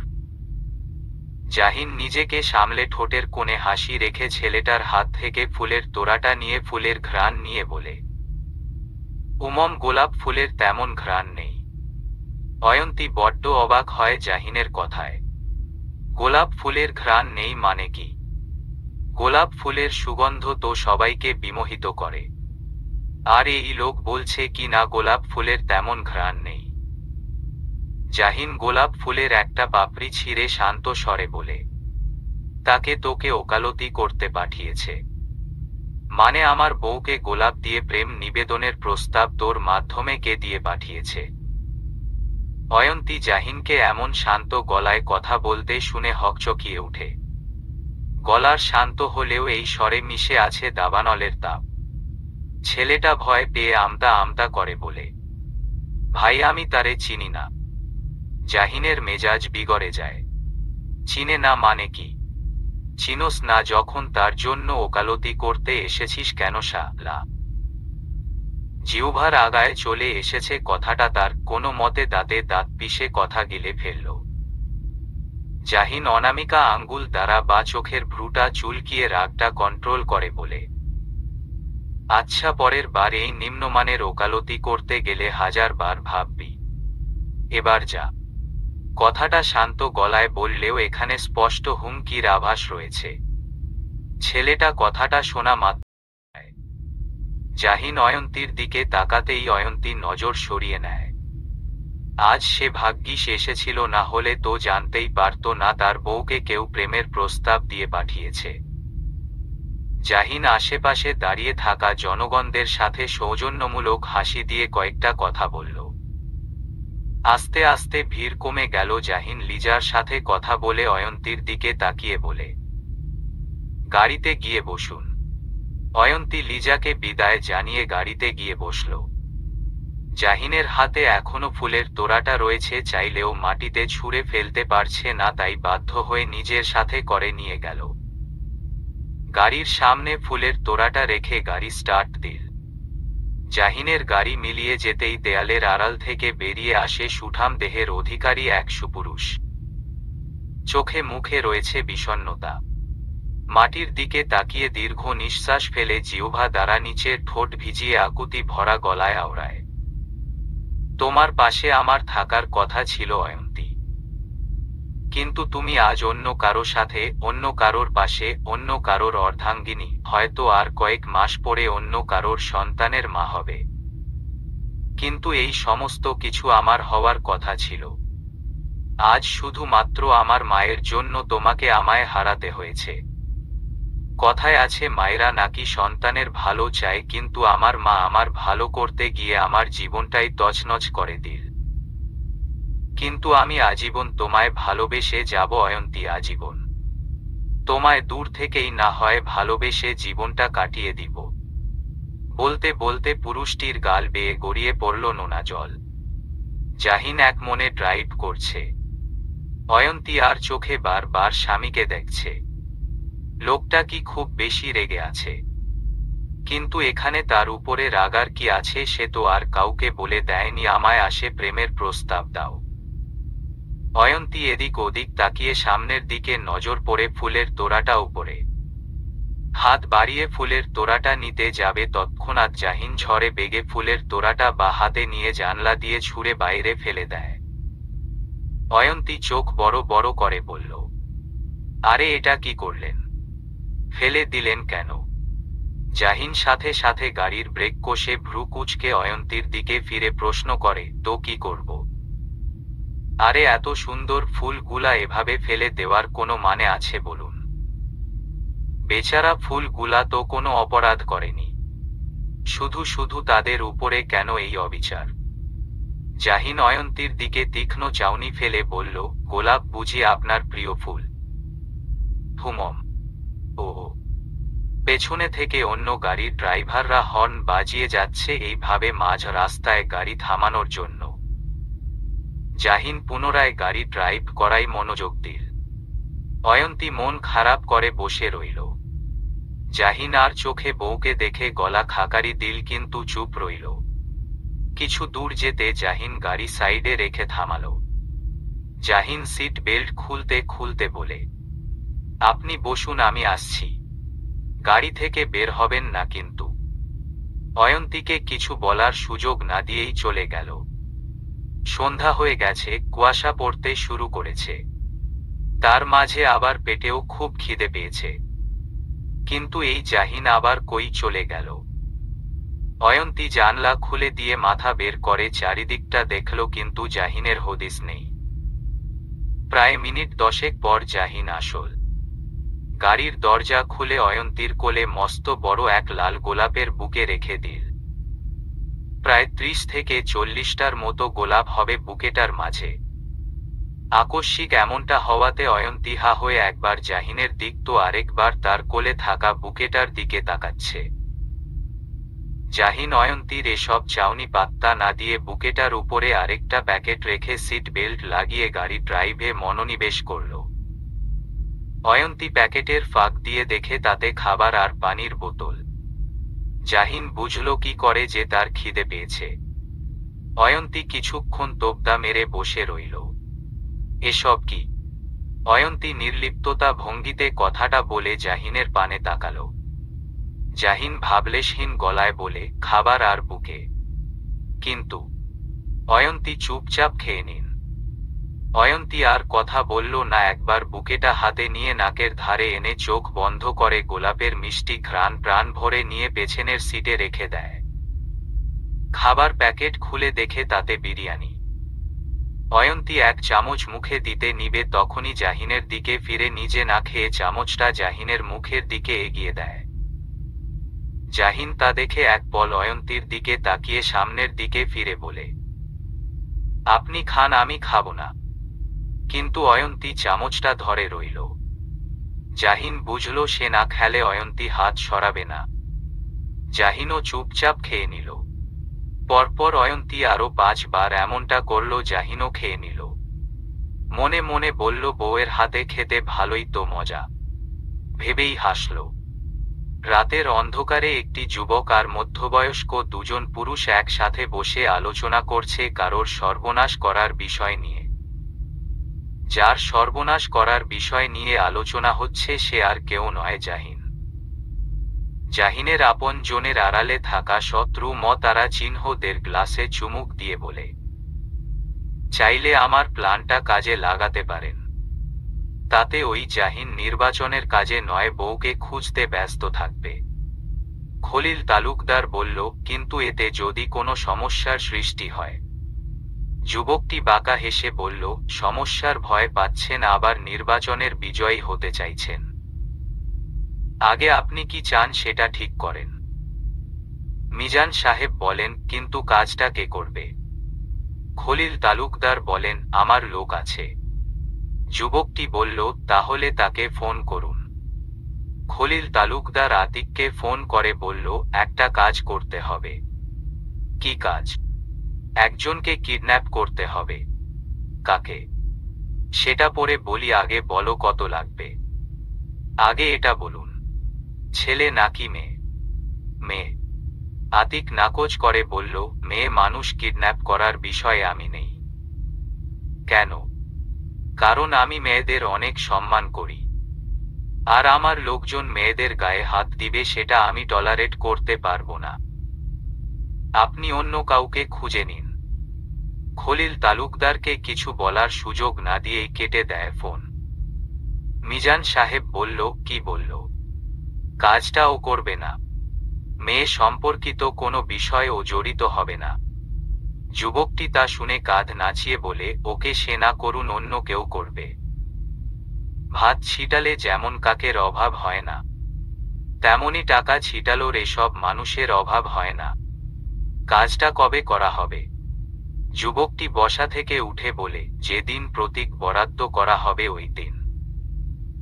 খলিল তালুকদার সন্দিহান গলায় বলেন, তুমি তো বলেছিলে আমি মেয়র হই বা না হই তাতে তোমায় কিচ্ছু যায় আসে না। তাহলে তুমি কাজটা করতে চাইছো কেন? যুবকটি বাঁকা হেসে বলে, যায় আসে না তো, কিন্তু এই কাজটাতে জাহিন কষ্ট পাবে, ছটপট করবে, আর সেটা আমি দু নয়ন ভরে দেখব আর শান্তি পাব। আর এই কাজটাতে আপনিও লাভবান হবেন আর আমি মনে শান্তি পাব। এক টিলে দু পাখি মারা হবে। বেচারা বউকে বড্ড ভালোবেসে ফেলেছে। আজ প্রতীক বরাদ্দ করার দিন। নির্বাচন অফিস নেতা কর্মী দিয়ে গিজগিজ করছে। একের পর এক নেতাদের গাড়ি নির্বাচন অফিসে প্রবেশ করছে। জাহিন সবে মাত্র এসেছে। সাদা পাঞ্জাবি, সাদা পায়জামা পরা, পাঞ্জাবির উপর কালো কটি পরা। শীতের তাপমাত্রাটা যেন আজ অন্য দিনের তুলনায় একটু কম।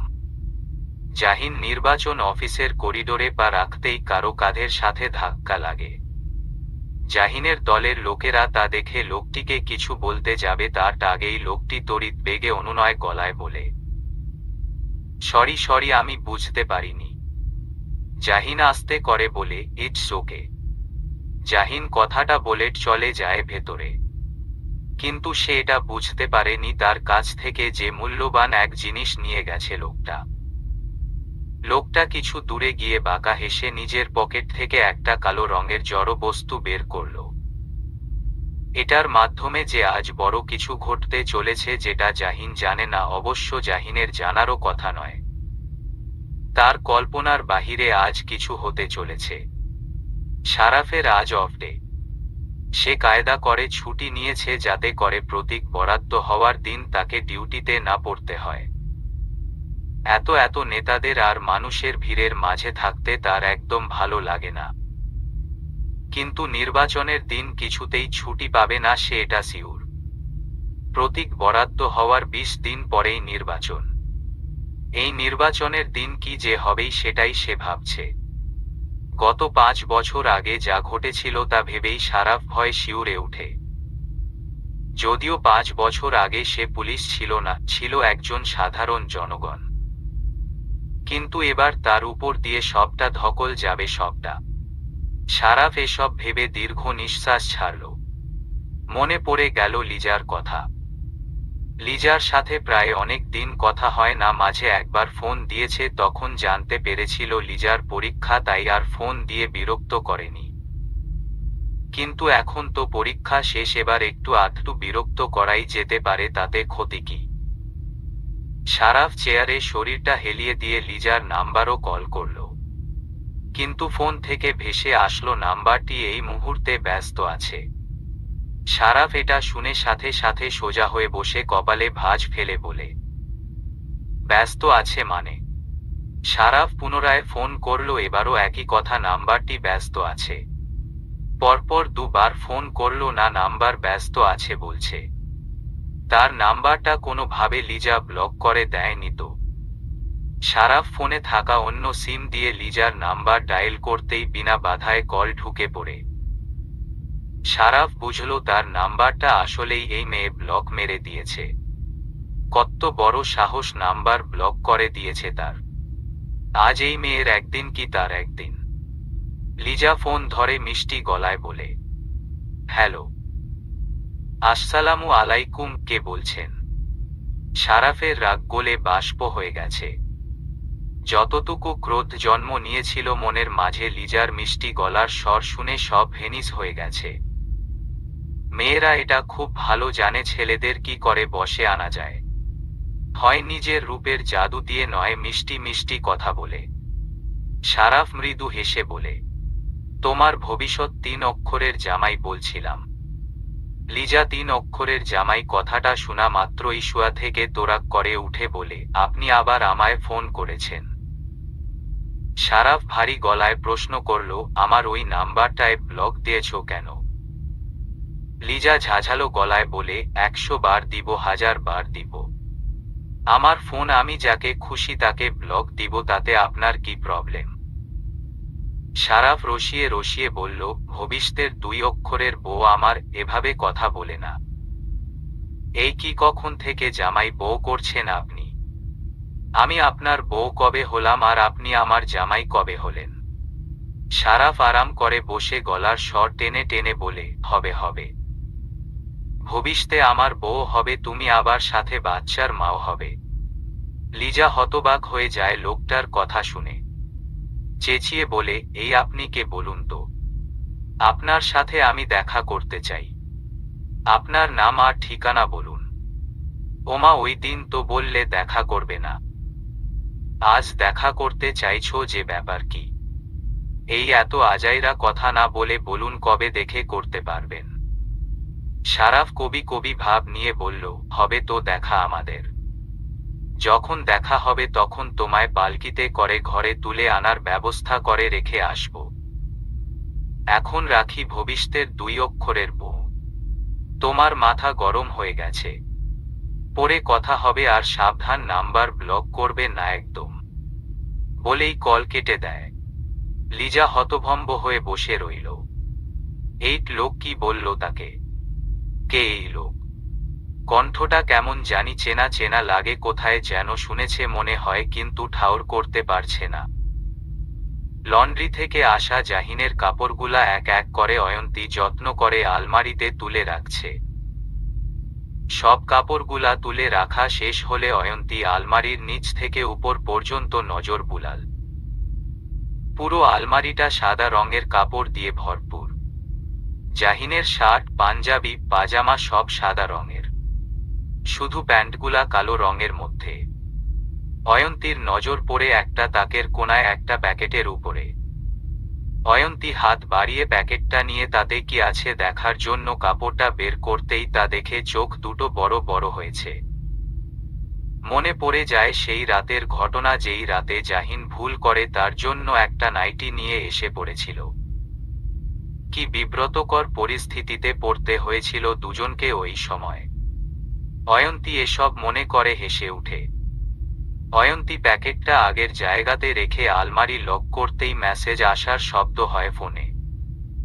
অয়ন্তী ফোন হাতে নিয়ে চেক করে, দেখে জাহিনের মেসেজ।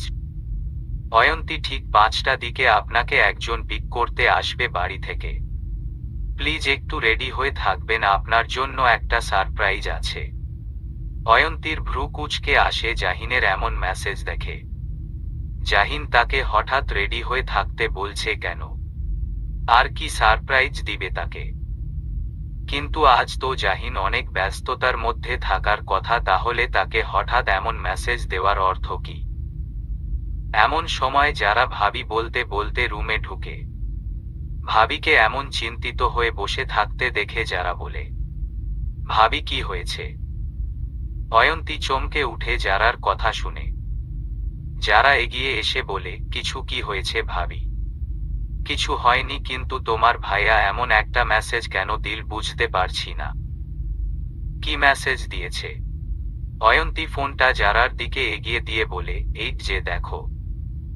যারা মেসেজ পড়ে বলে, ভাইয়া তোমাকে সারপ্রাইজ দিতে চাইতাছে আর তুমি মনমরা হয়ে বসে আছো ভাবি। না, তেমনটা নয়। হঠাৎ করে। আরে ভাবি, সবকিছু হঠাৎ করেই হয়। হয়তো ভাইয়া ফ্রি হয়ে যাবে 4টার দিকে আর এই সময়টা তোমার সাথে কাটাতে চায়। এরপর তো সময় পাবে না, সারাদিন ভোট চাইতে চাইতে ভাইয়ার দিনকাল যাবে। তাই হয়তো ভাইয়া একটু রোমান্টিক সময় কাটাতে চায় তোমার সাথে, আর হয়তো তোমাকে কিছু বলতেও চাইবে যেটা তুমি এখনো ভাইয়ার কাছ থেকে শুনোনি। অয়ন্তী বোকার মতো প্রশ্ন করে, কি বলতে চাইবে? আমার বোকা ভাবি কিচ্ছু বুঝে না।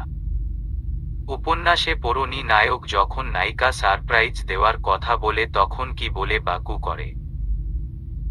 একটু গভীরে গিয়ে ভাবো কি বলতে পারে ভাইয়া।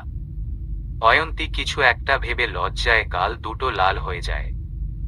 যারা অয়ন্তীর লজ্জারাঙা মুখখানা দেখে বলে, থাক, আর লজ্জা পেতে হবে না। চলো তোমাকে আজকে সুন্দর করে সাজিয়ে দেই। কিন্তু এখনো তো 5টা বাজেনি।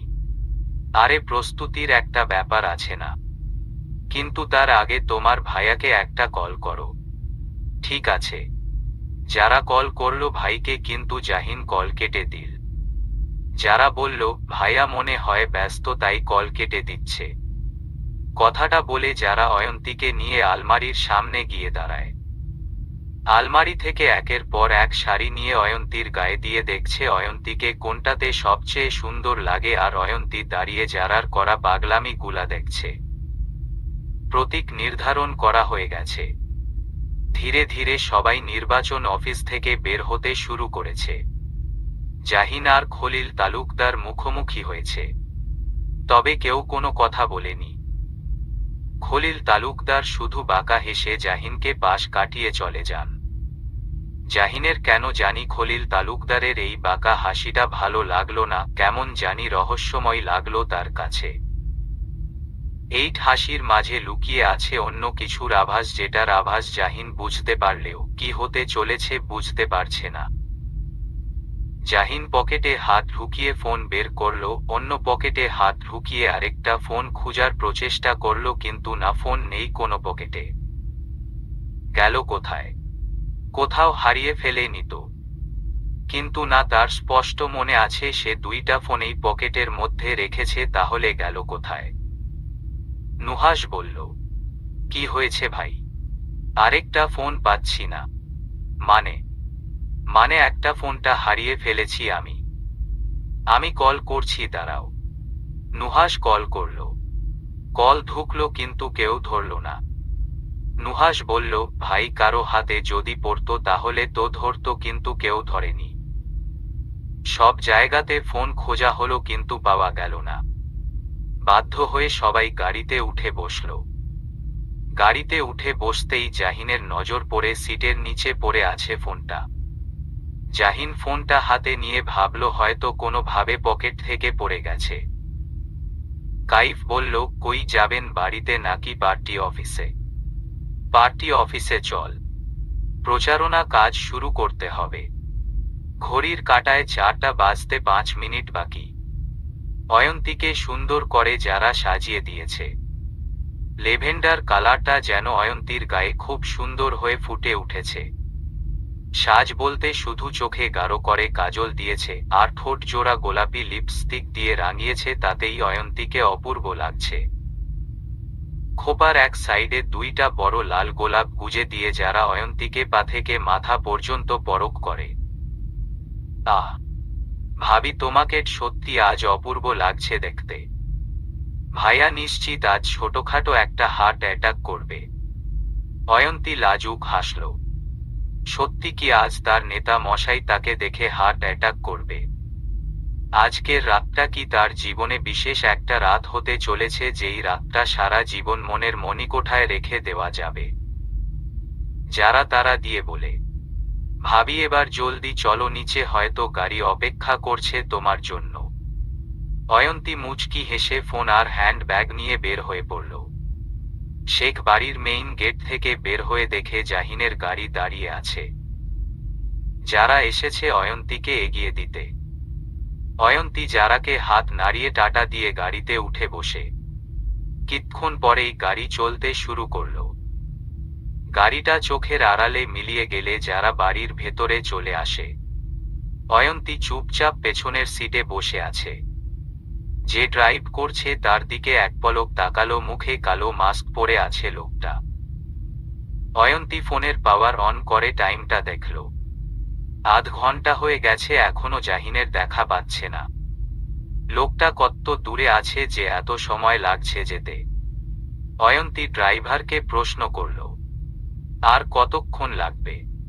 এই তো ভাবি চলে এসেছি, আর কিছুক্ষণ। আরো 20 মিনিট অতিক্রম হওয়ার পর গাড়ি থামল।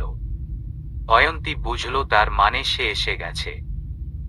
যখনই গাড়ি থেকে নামতে উদ্ধত হতে নিবে তখনই গাড়ির 2 সাইডের দরজা খুলে 2জন কালো পোশাকধারী লোক উঠে বসল অয়ন্তীর দুপাশে। অয়ন্তী হতভম্ব হয়ে তাকিয়ে রইল। কি হচ্ছে এসব? এরা কারা আর জাহিনেই বা কোথায়? অয়ন্তীর মস্তিষ্ক সাড়া দিয়ে বলল কি হতে চলেছে এই মুহূর্তে তার সাথে। সে কারো পাতা ফাঁদে পা দিয়ে ফেলেনি তো আবার? অয়ন্তী ভরাত গলায় বলে, কারা আপনার? 3 জনের মধ্যেই কেউ কোনো উত্তর দিল না। গাড়ি পুনরায় চলতে শুরু করল। ভয় অয়ন্তীর হাত পা ঈষৎ কাঁপছে। তারপরও চিৎকার করে বলে, কোথায় নিয়ে যাচ্ছেন আপনারা আমাকে? গাড়ি থামান, আমি নামব। রাইডিং সিটে বসা লোকটা ধমকের স্বরে অন্য ছেলে দুটোকে বলে, আরে গাদার বাচ্চারা, মেয়েটাকে অজ্ঞান কর। মা, রাগ খাওয়াবি নাকি? হ্যাঁ হ্যাঁ করছি। অয়ন্তীর বুকটা ধক করে উঠল। ভয় চিৎকার করতে নিলে একটা ছেলে সাথে সাথে রুমাল দিয়ে অয়ন্তীর নাক মুখ চেপে ধরে। ধীরে ধীরে অয়ন্তীর শরীরটা নিস্তেজ হয়ে এলো। কণ্ঠরোধ হয়ে এলো। চোখের সামনের নেমে এলো ঘোর অন্ধকার। চোখের পাতা হাজার চেষ্টা করেও অয়ন্তী খুলে রাখতে পারল না। অয়ন্তী জ্ঞান হারিয়ে ফেলে। ছটফট করার কারণে খোপায় গুজে রাখা গোলাপ ফুল দুটো থেকে কয়েকটা পাপড়ি অনাদরে ঝরে পড়ল অয়ন্তীর কাঁধে। জাহিন রাত 8টার দিকে বাড়ি ফিরে। সদর দরজা কাজের লোক খুলে দেয়। জোহরা বেগম ছেলেকে একা আসতে দেখে পেছনে থেকে ছেলেকে ডেকে বলেন, তুই একা যে, অয়ন্তী কোথায়? জাহিন তাজ্জব বনে গেল মায়ের এহেন কথা শুনে। অয়ন্তী কোথায় মানে? জাহিন মায়ের দিকে ফিরে হতভম্ব হয়ে বলে, অয়ন্তী কোথায় মানে? জোহরা বেগম চিন্তিত স্বরে বলেন, অয়ন্তী কোথায় মানে? কি বলছিস কি তুই? অয়ন্তীর তো তোর সাথে থাকার কথা। মায়ের এহেন কথা শুনে জাহিন কিংকর্তব্য বিমূঢ়। অয়ন্তীর তার সাথে থাকার কথার মানে? সে তো সারাদিন এই নির্বাচনের কার্যক্রম নিয়ে ব্যস্ত ছিল। জাহিন অবিশ্বাস্য দৃষ্টি নিয়ে চেয়ে রইল মায়ের পানে। কি বলা উচিত তার এই মুহূর্তে? জোহরা বেগম পুনরায় বলেন, মেয়েটাকে তুই মেসেজ করে বলিসনি যে 5টার দিকে তৈরি হয়ে থাকার জন্য কি সারপ্রাইজ দিবি তুই? জাহিন কথা বলার খেই হারিয়ে ফেলেছে। সে কখন অয়ন্তীকে এমন মেসেজ করল? জোহরা বেগমের চিৎকার চেঁচামেচির শব্দ শুনে বাড়ির সকলে ড্রয়িং রুমে এসে জড়ো হয়েছে। মায়ের সাথে বোনও সবটা খুলে বলল। জাহিন সব শুনে বাকরুদ্ধ হয়ে পড়ল। তার ফোন থেকে কখন মেসেজ গেল? সে তো কোনো মেসেজ করেনি অয়ন্তীকে। মনে পড়ে গেল ওই মুহূর্তের কথা, যখন জাহিনের সাথে ওই অচেনা লোকটার ধাক্কা লেগেছিল, তখন কি কোনোভাবে লোকটি তার ফোন চুরি করেছিল। আর সে পরে ভেবেছিল ফোনটা হারিয়ে গিয়েছে। কিন্তু চুরি করলেও বা তার ফোনে পাসওয়ার্ড দেওয়া আছে, তাহলে ফোনের পাসওয়ার্ড খুলে কি করে মেসেজ করল? ফোনের পাসওয়ার্ড সে ছাড়া তো কেউ জানে না। জাহিন দ্রুত হাতে যেই ফোনটা হারিয়েছিল সেই ফোনটা পকেট থেকে বের করে মেসেজ অপশনে ঢুকে, না অয়ন্তীকে করা কোনো ধরনের মেসেজ নেই তার ফোনে। তাহলে কি করে অয়ন্তীর কাছে এমন মেসেজ আসলো? কোনোভাবে কি ফোন থেকে সিম খুলে অন্য ফোনে ঢুকিয়ে মেসেজটা করেছে? জাহিন সেটিং অপশন ঢুকে দেখে তার সিম দুটো উল্টা পাল্টা হয়ে আছে। তার ভাবনাটাই ঠিক হলো, এমনটা করেই অয়ন্তীকে মেসেজ করা হয়েছে, আর পরে সেটা ডিলিট করে তার ফোনে পুনরায় সিম দুটো ঢুকিয়ে ফোনটা গাড়িতে রেখে দিয়েছে। কিন্তু গাড়িতে কি করে রাখলো? গাড়ি তো লক করা ছিল। জাহিনের মাথা কাজ করছে না। এতটা বোকামি কি করে করলো তার পরিবার? তার সাথে কথা না বলে অয়ন্তীকে বাড়ি থেকে বের হতে দিলেই সামান্য একটা মেসেজের উপর ভিত্তি করে। জাহিন গম্ভীর গলায় বোনকে প্রশ্ন করল, মেসেজটা পাওয়ার পর আমাকে কল করলি না কেন? যারা ভয় ভয় বলে, ভাইয়া আমি কল করেছি কিন্তু তুমি কেটে দিয়েছিলে, তাই আমরা ব্যস্ত ভেবে তোমাকে আর বিরক্ত করেনি। জাহিন আর কিছু না বলে বাড়ি থেকে বের হয়ে পড়ে। সময় নষ্ট করা যাবে না, যা করার তাড়াতাড়ি করতে হবে। অলরেডি 4 ঘন্টা পেরিয়ে গেছে অয়ন্তীর নিখোঁজ হওয়ার। জাহিন বাড়ি থেকে বের হয়ে চিলেকোঠার ঘরটাতে আসে। সেখানে বাড়ির চারপাশের সিসি ক্যামেরার ভিডিও ফুটেজ ভেসে আছে 5টা কম্পিউটারের স্ক্রিনে। জাহিন বিকাল 5টার দিকের ভিডিও ফুটেজ দেখা শুরু করলো চোখ মুখ শক্ত রেখে। অয়ন্তী বাড়ি থেকে বের হয়েছে। অয়ন্তীর এমন সাজসজ্জা দেখে জাহিনের চোখ মুখের শক্ত ভাবটা মিলিয়ে যায়, মুগ্ধ চোখে কম্পিউটারের দিকে চেয়ে রইল। ধীরে ধীরে সবটা ভিডিও ফুটেজ দেখল জাহিন। যেই গাড়িটা করে অয়ন্তীকে কিডন্যাপ করা হয়েছে সেই গাড়িটা সেম জাহিনের গাড়ির মতো, কিন্তু গাড়ির কোনো নাম্বার প্লেট নেই।